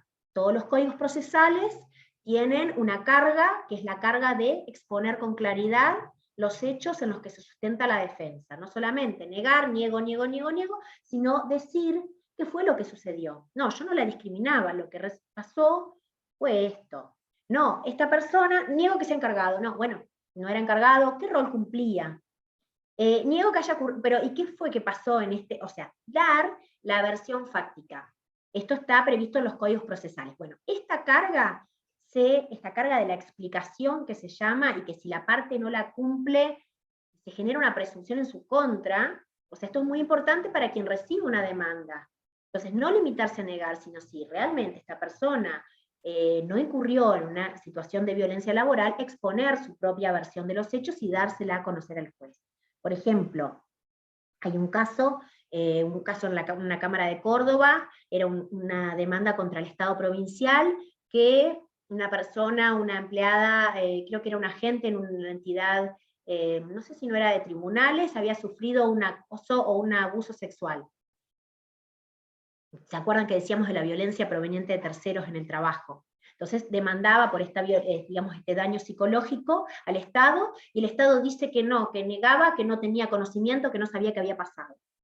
Entonces los jueces dijeron, ¿cómo puede ser que el Estado provincial no cuente con los antecedentes penales, que la fiscal que representaba al Estado no pueda acompañar los elementos para esclarecer el hecho, no pueda dar su versión de los hechos de cómo acontecieron, limitarse a negar? No, esto es valorado en contra de la parte. Entonces es muy importante dar la propia versión de los hechos. Tenemos trabada la litis, tenemos la parte que invocó, la parte que contestó, y que también va a tener que ofrecer las pruebas, porque vamos a ver que las pruebas, como siempre, en todo proceso, cada parte tiene que probar lo que invoca. Si las dos partes tienen la carga de invocar, las dos partes tienen la carga de acreditar a su vez sus propias versiones de los hechos. Nosotros en los códigos procesales tenemos, como hoy decíamos, la conciliación, esta conciliación obligatoria.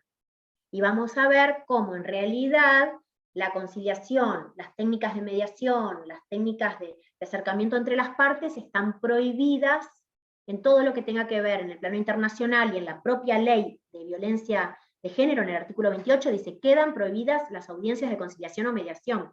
Entonces, cuando nosotros tenemos un caso de una persona que denuncia esto, y tenemos que ver cómo hacemos con esa audiencia, no vamos a poder citar a las partes juntas. A lo mejor el juez va a tener que de alguna manera activa consultar a los abogados o a las abogadas si tienen alguna alternativa, pero no se puede, porque las personas están en una relación desigual de poder, someter, porque es revictimizar a la persona que denuncia haber sido acosada o violentada, exponerla en una técnica de mediación o de conciliación en sede judicial. Esto está prohibido. Entonces, bueno, estar atentos con esto también.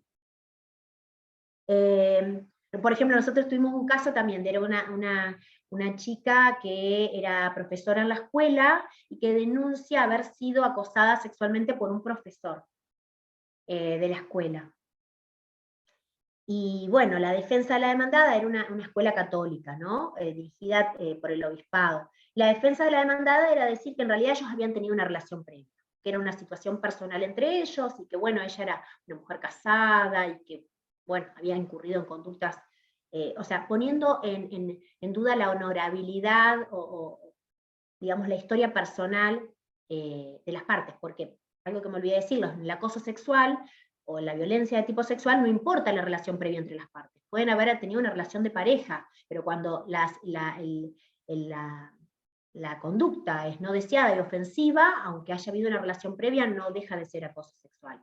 Entonces, esta defensa ya se había, digamos, en el proceso antes, digamos, en la escuela, ¿qué es lo que habían hecho? ¿Cuál era la defensa? Que ellos habían mediado, que habían citado a las partes, citaron a la mujer denunciante y al profesor y lo sometieron a todo el consejo directivo de la empresa, de la escuela, para que cuenten y relaten qué es lo que había pasado. Y optaron, desde ya obviamente, por creerle al profesor. Es decir, que en realidad ella estaba inventando. Entonces, en realidad, ¿qué fue lo que pasó en el proceso? En el proceso, la actora no pudo probar, había indicios, pero no pudo probar el acoso sexual. Pero vamos a ver cómo juegan las reglas de la imputación de la responsabilidad. La escuela fue responsabilizada por el maltrato, la revictimización, la violación del deber de seguridad, de garantizar estas condiciones que hizo respecto de la víctima. O sea, la defensa era, yo, escuela, hice una mediación, y justamente la mediación es la técnica prohibida, la técnica que revictimiza en todo el plano internacional y en el plano nacional, y bueno, todo esto se valora también en los pleitos y también, digamos, en la actitud de la empresa ante una situación de acoso. Esto también vamos a ver cómo juega. La prueba, amplitud de medios probatorios. Esto está en la legislación. Todos los medios de prueba. Los indicios y las presunciones. Acá es fundamental recorrer fallos de la Corte Suprema Señeros, como por ejemplo el fallo Pericori, que es un fallo de discriminación, pero como estamos hablando de género, toda esta categoría conceptual, esta distribución de la carga de la prueba, juega en materia de acoso sexual y en violencia en razón del género. Vamos a tener que tener en cuenta que hay una dificultad de reunir pruebas directas. Yo leí un fallo que me pasó Sabrina de la Cámara de Caleta Olivia, buenísimo, me gustó mucho, de la Cámara, cómo analiza a través de los indicios y presunciones la prueba colectada, y tal vez no hay pruebas directas, pero valora los dictámenes periciales como indicios poderosos de la situación de hostigamiento que había denunciado una empleada. ¿Por qué? Porque pruebas directas no podemos exigir, no vamos a tener la foto del momento del acoso sexual, o no vamos a tener la foto de la intención discriminatoria.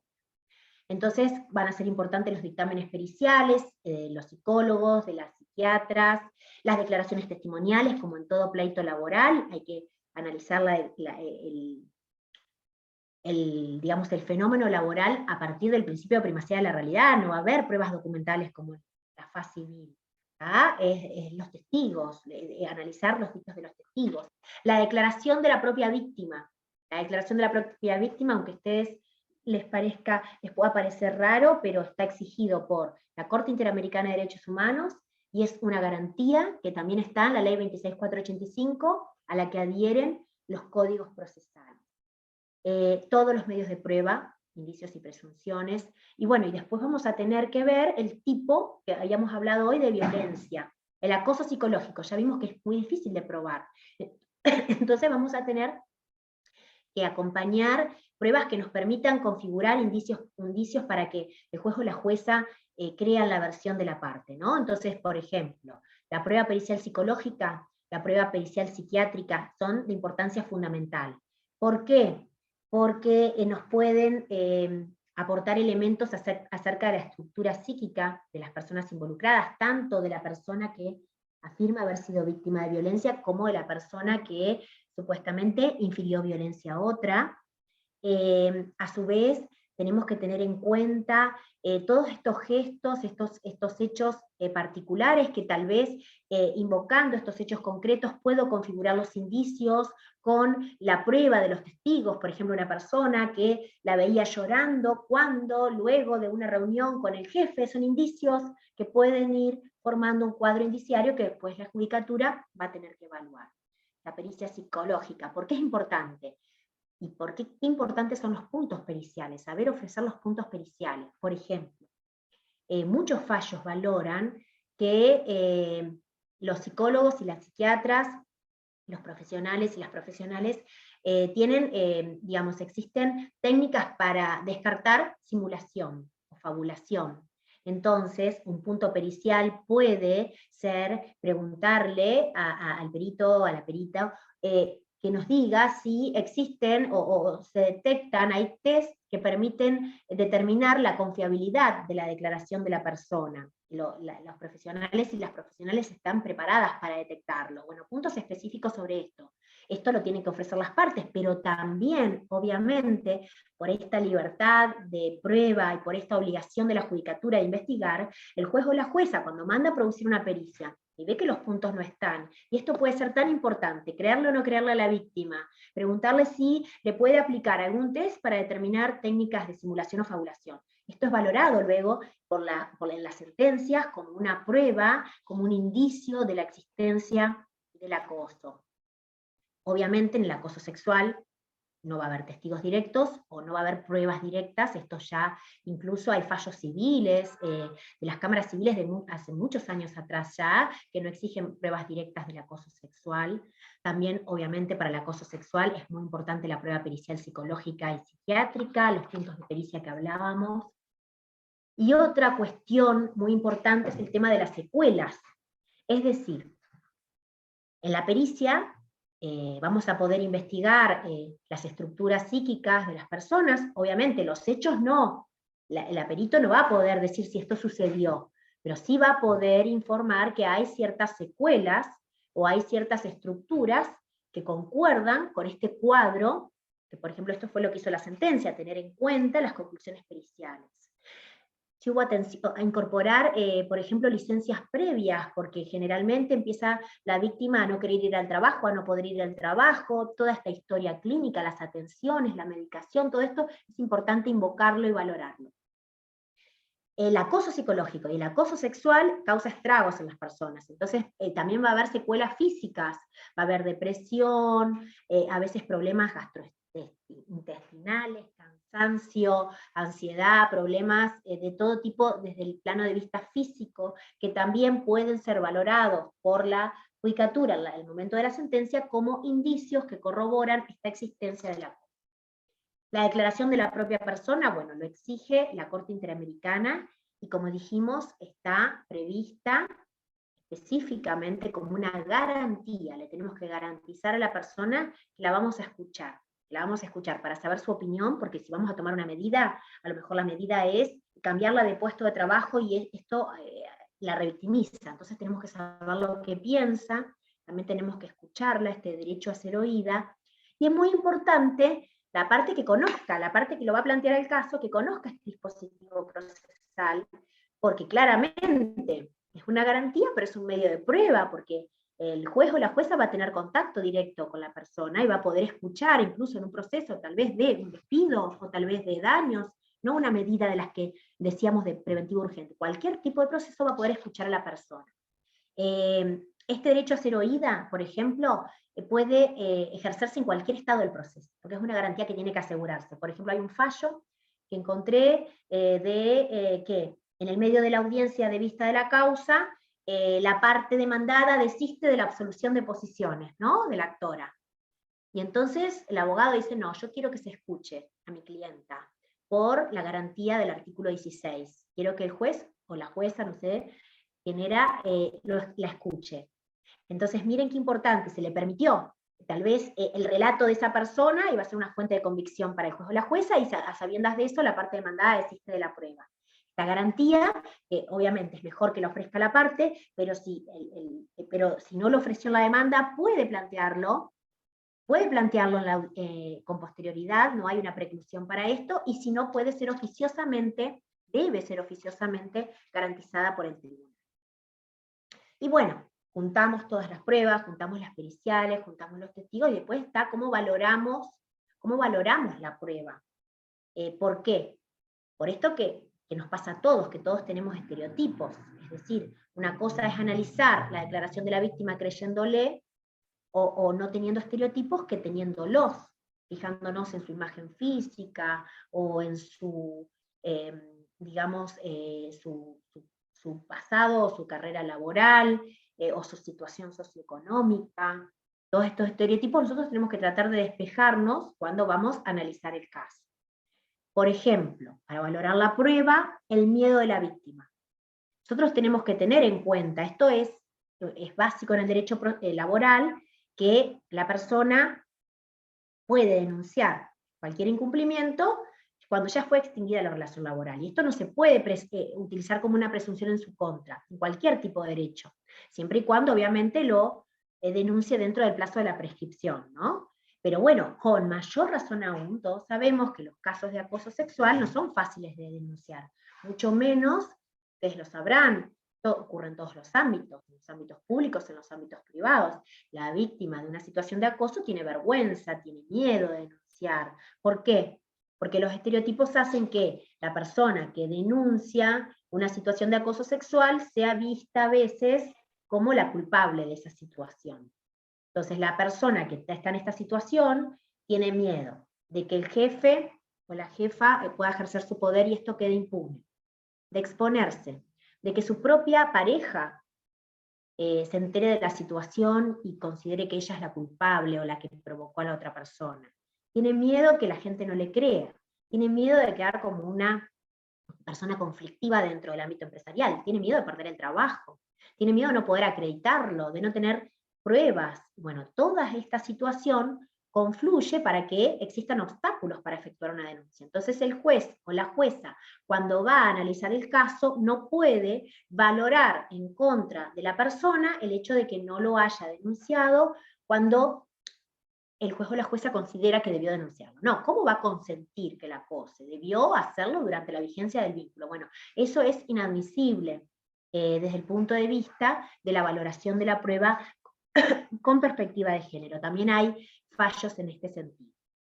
El tema de los testigos, obviamente, como en toda relación laboral, los testigos, las personas que declaran como testigos, que continúan siendo empleados o empleadas dentro de la empresa, difícilmente van a animarse por esta situación de dependencia propia del vínculo laboral, de exponer hechos que puedan acarrear un perjuicio a la parte empleadora. Entonces esto lo tenemos que tener en cuenta cuando analizamos las declaraciones testimoniales. El testigo que es empleado dependiente de una de las partes al momento de prestar declaración, está comprendido en las generales de la ley. ¿Qué quiere decir? ¿Que no le vamos a tomar declaración? No. Sí, le vamos a tomar la declaración, pero vamos a valorarlo con mayor estrictez o rigurosidad de criterio, porque sabemos que esta situación de dependencia seguramente va a influir al momento de describir los hechos. Si la persona está comprendida en las generales de la ley, y así todo, obviamente, denuncia haber visto una situación, bueno, obviamente ese testimonio es sumamente valioso, alguien que se anime a denunciar una situación pese a estar trabajando, que a veces sucede, como compañeros valientes o compañeras valientes que exponen ante el juez o la jueza, pudiendo haber sido víctimas de, porque a su vez, la persona que es violenta suele ser violenta con varias personas, entonces el resto también tiene miedo de sufrir represalias, de perder el trabajo, de tener sanciones. De hecho, existen después los despidos, represalias respecto de las personas que declararon en el juicio, otro tipo de despido discriminatorio. Otra cuestión, se suele ofrecer como testigo, vamos a ver después en los factores de imputación mañana, que, por ejemplo, yo trabajo en una empresa y a mí me acosa un compañero. Está en juego el hecho del dependiente, que se llama desde el punto de vista civil, desde los factores de la atribución de la responsabilidad civil. Pero yo no no demando a mi compañero, yo demando a la empresa por este factor de atribución objetivo de responsabilidad que lo vamos a ver. Entonces después la empresa cuando contesta la demanda ofrece como testigo al propio denunciado.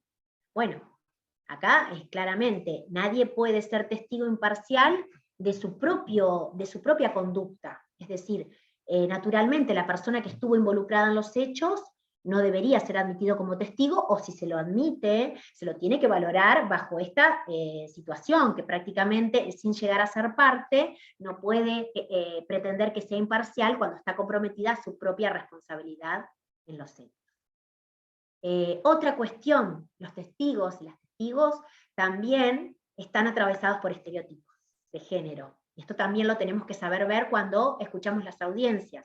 Por ejemplo, en este caso de la víctima esta que les contaba de la maestra, todas las otras maestras declararon, no es que declaraban en contra de ella, pero se veía en la declaración, por ejemplo, uno de los testigos era el sacerdote de la escuela, y decía, bueno, ella era medio picarona, hacía chistes, o habían estado juntos en un viaje, se sentaron juntos en el colectivo, entonces, bueno, y bueno, no, en realidad nosotros la quisimos proteger porque en realidad ella, bueno, ¿y saben lo que había detrás? Esta persona, incluso el profesor que fue despedido, no se sabe por qué había sido despedido, tenía una denuncia de acoso sexual de una menor que había sido cajoneada por la misma empresa.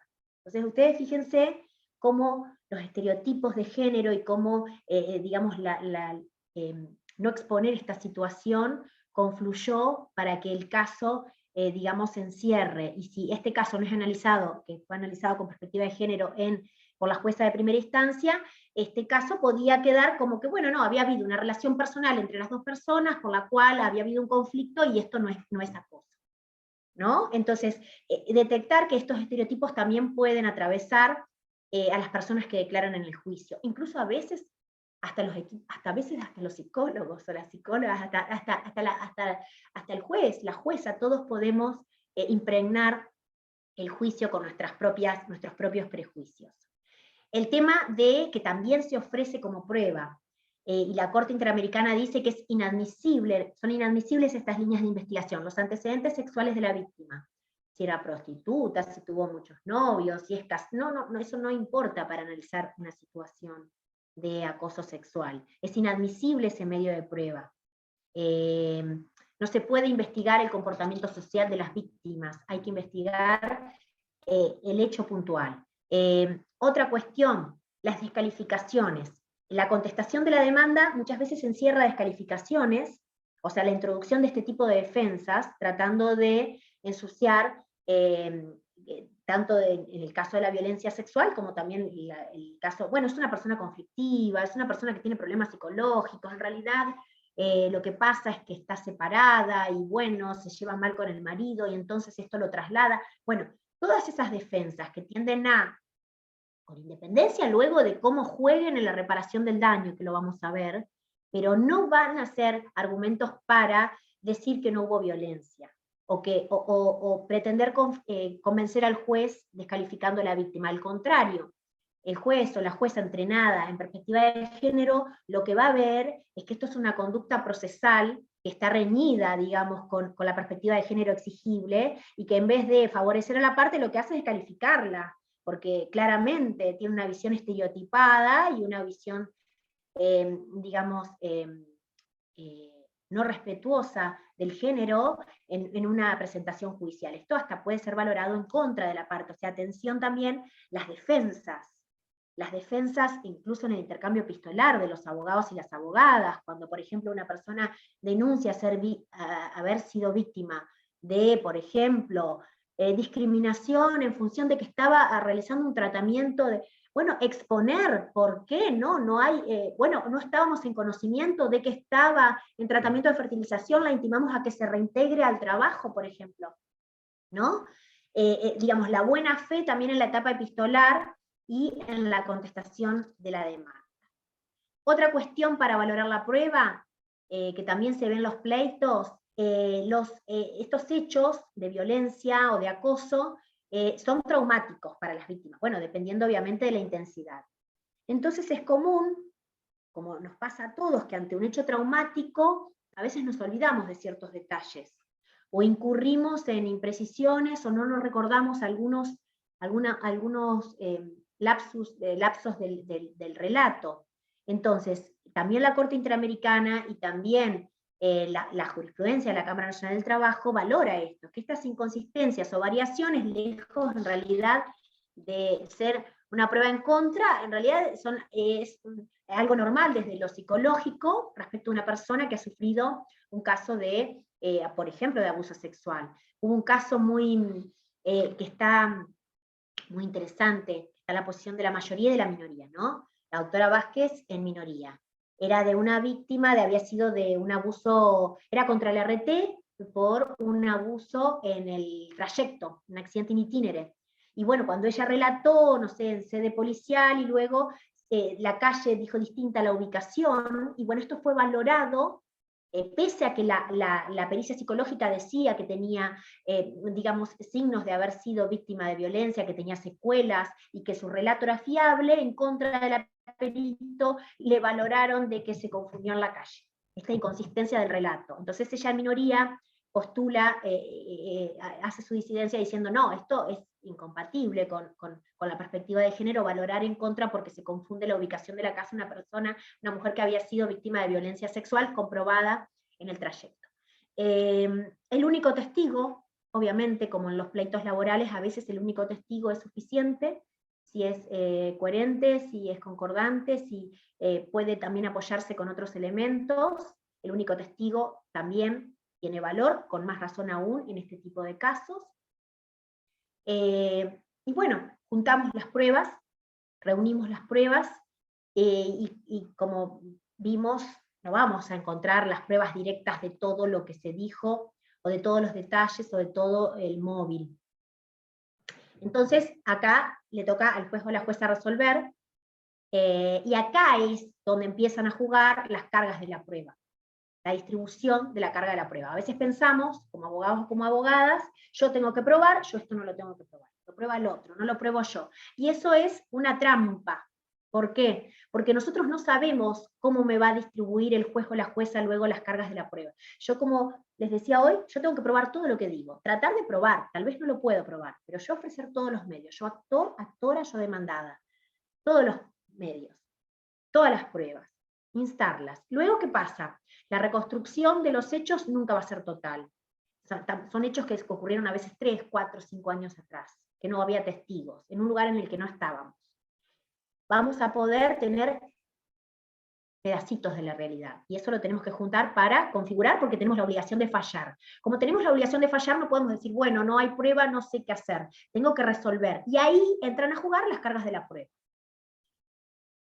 En todo lo que tenga que ver con discriminación, discriminación en función del género, como está involucrada en toda esta cuestión que estamos analizando hoy, juega la carga de la prueba una especial distribución, que como les decía hoy, ha sido sentada por la Corte en fallos muy importantes, por ejemplo el fallo Pelicori, contra Colegio Público de Abogados, el fallo Cisnero, que es el caso de una colectivera muy conocido, digamos una mujer que quería acceder al puesto de chofer de colectivos en Salta, y que no se lo permitían, y los jueces y la Corte no se lo permitió porque era mujer.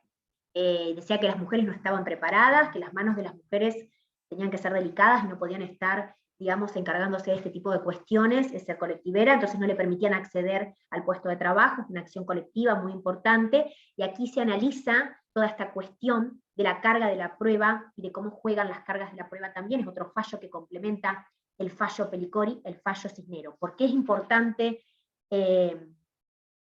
Primero, viendo el caso Pelicori, ¿qué es lo que nos dice la Corte en Pelicori?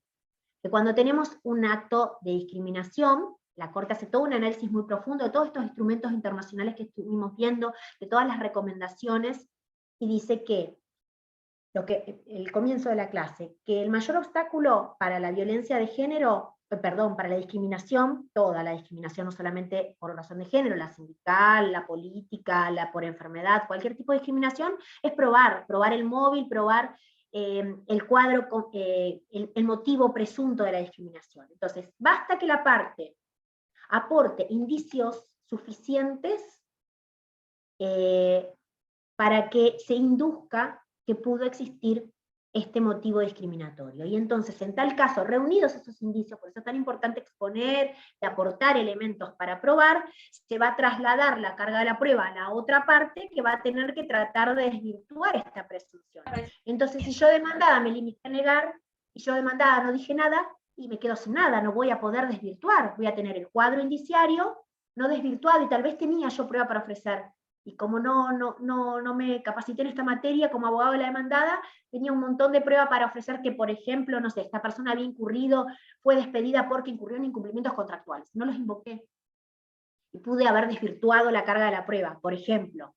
¿Me explico?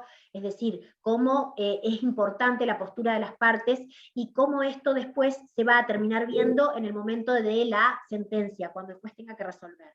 ¿Qué es lo que tiene que invocar la demandada? Lo tiene que invocar, porque ya dijimos que tenía la carga de explicar un motivo objetivo razonable de que no había una situación de discriminación. La Corte Interamericana ya directamente habla de inversión de la carga de la prueba. Nosotros no llegamos a tanto, tenemos estos fallos que nos dicen que tienen que recolectarse indicios. También juega, por ejemplo, que hay toda una doctrina, tanto en materia normativa como procesal, las categorías sospechosas.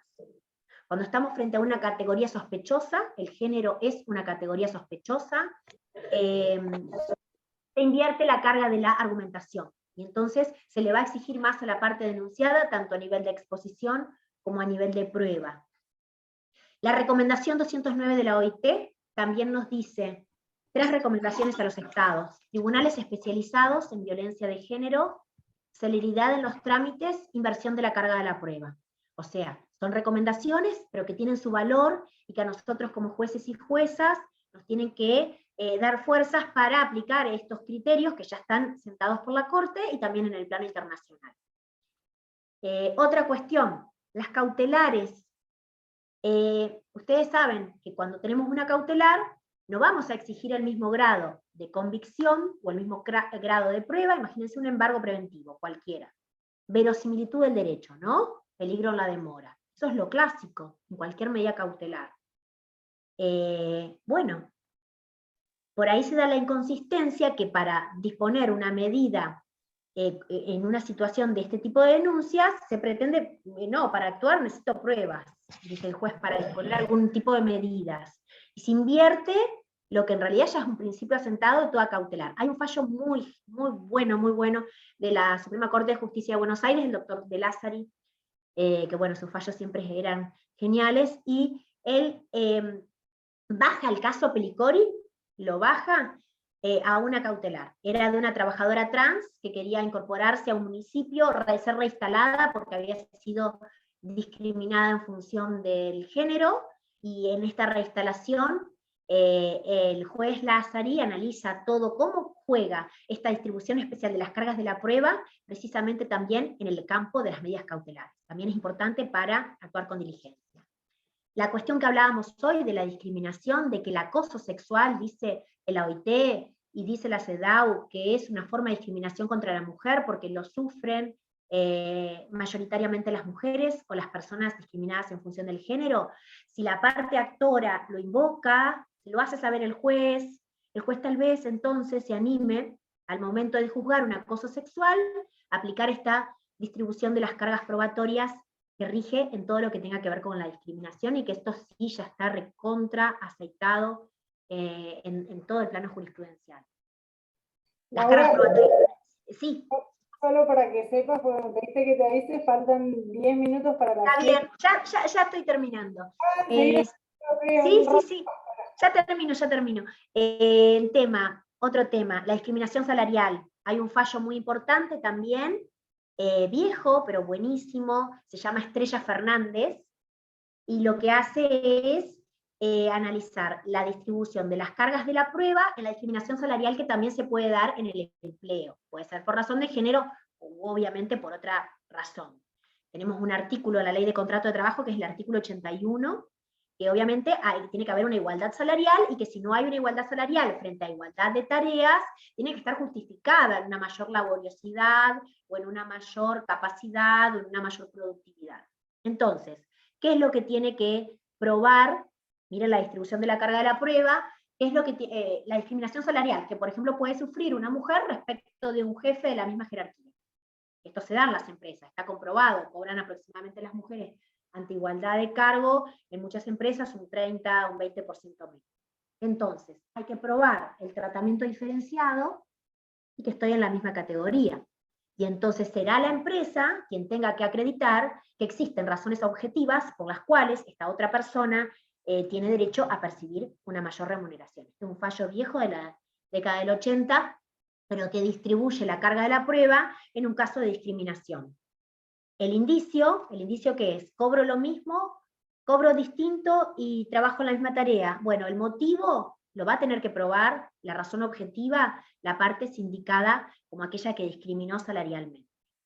El tema de las cargas probatorias dinámicas, que obviamente en la justicia civil empezó con el tema de las malapraxis y con todo el tema de las responsabilidades profesionales, y ahora está incorporada expresamente en el Código Civil y Comercial. Bueno, las cargas probatorias dinámicas en en el proceso laboral. Hay un artículo, por ejemplo, muy bueno del doctor Machado en Rubinsal, que trata el tema de cómo se aplican las cargas probatorias en el proceso laboral.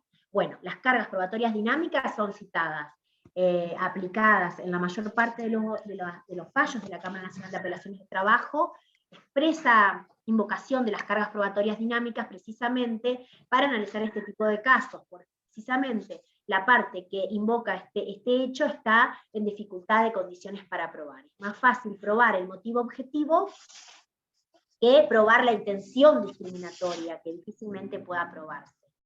Esto no es una creación de nuestro país, esto está legislado en la Unión Europea, en países como Francia, Inglaterra, Canadá, tienen legislaciones que directamente invierten la carga de la prueba. Entonces no tenemos que pensar que esto es un invento de acá de nuestro país, sino que esto es, en el plano internacional, un derecho, digamos, el correlato procesal, la protección al derecho humano fundamental. ¿Qué más? Simplemente muy cortito, hay un caso paradigmático, después si quieren les paso en un libro que creo que era uno de los que mencionó Sabrina, de varios artículos de derecho laboral en clave feminista se llama. A veces la palabra feminismo es malinterpretada, sino, digamos, hay estereotipos también respecto a esta palabra, pero bueno, bien interpretada. El derecho en clave feminista tiene distintos artículos relacionados con la cuestión sindical. Bueno, yo escribí sobre la trabajadora embarazada, o la trabajadora en situación de maternidad, o la trabajadora con niños menores, y cómo es objeto de discriminación en el trabajo. Entonces, nosotros tenemos, si hay que analizar un caso, ¿qué es lo que nos decía la ley de contrato de trabajo? Como la mujer en estado de embarazo es el caso paradigmático de la mujer discriminada. Lo primero que queremos hacer con una persona que queremos, digo, porque todos tienen, está embarazada, va a tener que tomar la licencia, le vamos a tener, no va a venir, ¿cómo la vamos a reemplazar? Después no va a venir, o sea, es discriminada en función de la maternidad. Entonces la ley, para protegerla, ya en el año 73, 74, estableció una presunción. Bueno, va a tener que la trabajadora mandar un telegrama diciendo la fecha probable de parto, este telegrama fehaciente, y ahí va a quedar protegida.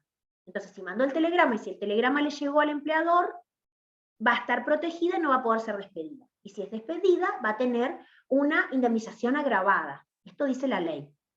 Pero si nosotros analizamos progresivamente esta ley, que en su momento fue pionera, y la analizamos a la luz de las pautas actuales, vamos a ver que seguramente una mujer embarazada tal vez ni sepa que tenga que mandar un telegrama, no se anime a mandarlo, no tenga asesoramiento técnico, no llegue a mandarlo.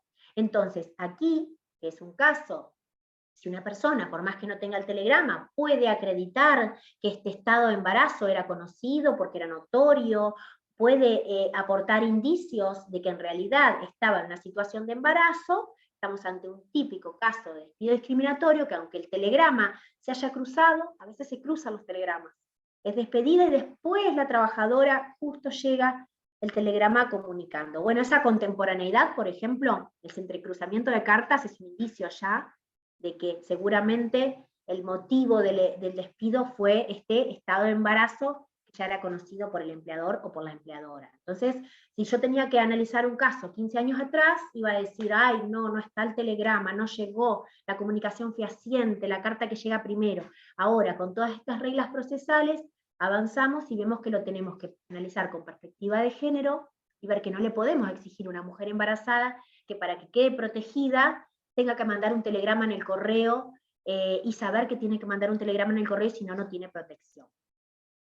Y obviamente la autocrítica, ¿no? Como poder judicial, que esto ha sido señalado ya por la Corte Interamericana en muchos fallos, que dice expresamente, cuando responsabiliza a los estados por el análisis de los casos, y nosotros como jueces o juezas y como funcionarios y funcionarias podemos hacer incurrir al Estado en responsabilidad internacional, dice que son los estereotipos de mujeres, los estereotipos de género en las autoridades judiciales, son, digamos, una cuestión que ejerce influencia negativa en la resolución de los casos y conspira y digamos, garantiza la impunidad. Entonces, vamos a ver cómo en distintos casos la Corte Interamericana, y lo vamos a ver mañana, establece medidas para combatir estos estereotipos. ¿Qué medidas? Esta, la que estamos haciendo, capacitarnos. La capacitación de las autoridades judiciales es una medida indicada precisamente por la Corte Interamericana como necesaria. Condena a los estados a que capacita al Poder Judicial de su provincia, por ejemplo, o del Estado en general, en cuestiones de género. El caso Atala Rifo, de la jueza que se le sacó la tenencia de las hijas porque era lesbiana. Y bueno, la Corte indicó una capacitación en género como una medida transformadora de la realidad, y esto lo vamos a ver. Vamos a ver que también nosotros como jueces y juezas comunes también podemos disponer este tipo de medidas. Bueno, hasta aquí llegamos hoy con la prueba. Mañana vamos a ver los factores de responsabilidad y el daño, y bueno, cualquier cosa y cualquier consulta estoy abierta. No sé si quieren hacerlo hoy o lo hacemos mañana. Hay una en el chat, Laura, te la voy a leer. Dice, la víctima no podría, el doctor Arteo Llanos, dice, la víctima no podría oponerse a la pericia psicológica o psiquiátrica peticionada por el denunciado por ser revictimizante, más cuando seguramente ya mantuvo una entrevista previa con la psicóloga, relato en audiencia, en la denuncia, etc. Sí, por supuesto se puede oponer. Es más, cuando yo planteo la cuestión del ofrecimiento de la prueba pericial psicológica, obviamente que lo planteo desde el punto de vista de la parte actora que quiera plantear este tipo de prueba, pero no se puede obligar, obviamente, a la persona que denuncia haber sido víctima de violencia que se le investigue su estructura psicológica. Esto es si la persona quiere someterse a este tipo de evaluación. Claramente no se la puede obligar, no se le puede imponer una carga ni una presunción en su contra por el hecho de que no quiera declarar, de que no quiera tener una absolución de posiciones, de que obviamente no quiere un careo, no quiere nada de todo esto puede ser interpretado en contra de la víctima. Siempre si la parte quiere y está dispuesta a hacerlo. Generalmente, cuando yo le hablo de las pericias psicológicas, es porque a veces lo que en los juicios nosotros laborales vemos mucho es el tema del reclamo de daños. Entonces, en el reclamo de los daños, la parte, vamos a ver, va a tener que intentar acreditar que tiene, por ejemplo, un daño psíquico como consecuencia de esta situación. Entonces, es como un presupuesto que tiene que acreditar para, como en toda acción civil o acción de reparación integral, tiene que acreditar el daño. Vamos a ver igual que no es necesario un daño psicológico permanente, vamos a ver todo eso mañana, pero en definitiva, en el marco de ese tipo de pericias es que puede haber puntos de pericia destinados a acreditar estas cosas, pero esto es una cuestión que lo decide y lo elige la parte, no se le puede exigir ni se puede aplicar en contra una presunción, al menos así lo entiendo yo. Creo que en consonancia con quien formula la pregunta, no se puede revictimizar a la persona si no quiere volver a ser analizada o peritada. Bueno, y una más y después seguimos mañana, y muchos agradecimientos. Todos hablan de tu excelente ponencia. Y Marina Domínguez te pregunta tu opinión, ¿qué opinión le merece en los casos de moving laboral entre los compañeros de trabajo? ¿Tiene más responsabilidad aquella persona que manipula al resto para que la víctima se sienta agotada psicológicamente? Es decir, aquella persona utilizando su superioridad jerárquica. Si tiene mayor responsabilidad, bueno, lo que pasa es que después eso lo que vamos a ver mañana es cómo juegan los factores de responsabilidad. Vamos a ver que, en definitiva, la empresa va a tener una obligación objetiva muchas veces, esta obligación de seguridad que vamos a ver, entonces incluso a veces hasta, lo vamos a analizar mañana, pero hasta a veces, digamos, bueno, va a tener que responder, por ejemplo, por el hecho del dependiente económicamente. Después va a estar la responsabilidad claramente en otros niveles, no en niveles patrimoniales, sino la responsabilidad que la persona puede tener, por ejemplo, hasta en la esfera penal, en función de la mayor culpabilidad, pero a nivel, digamos, patrimonial, van a entrar a jugar unos factores de atribución objetivos que yo lo voy a poder valorar, pero en definitiva a lo mejor la empresa, así no haya tenido la intención de que esta persona sea dañada, puede llegar a tener que responder, dándose, ¿no?, obviamente ciertas circunstancias que vamos a analizar mañana. Obviamente, que la persona que tiene mayor poder es algo que, por ejemplo, va a tener su influencia al momento de cuantificar el daño.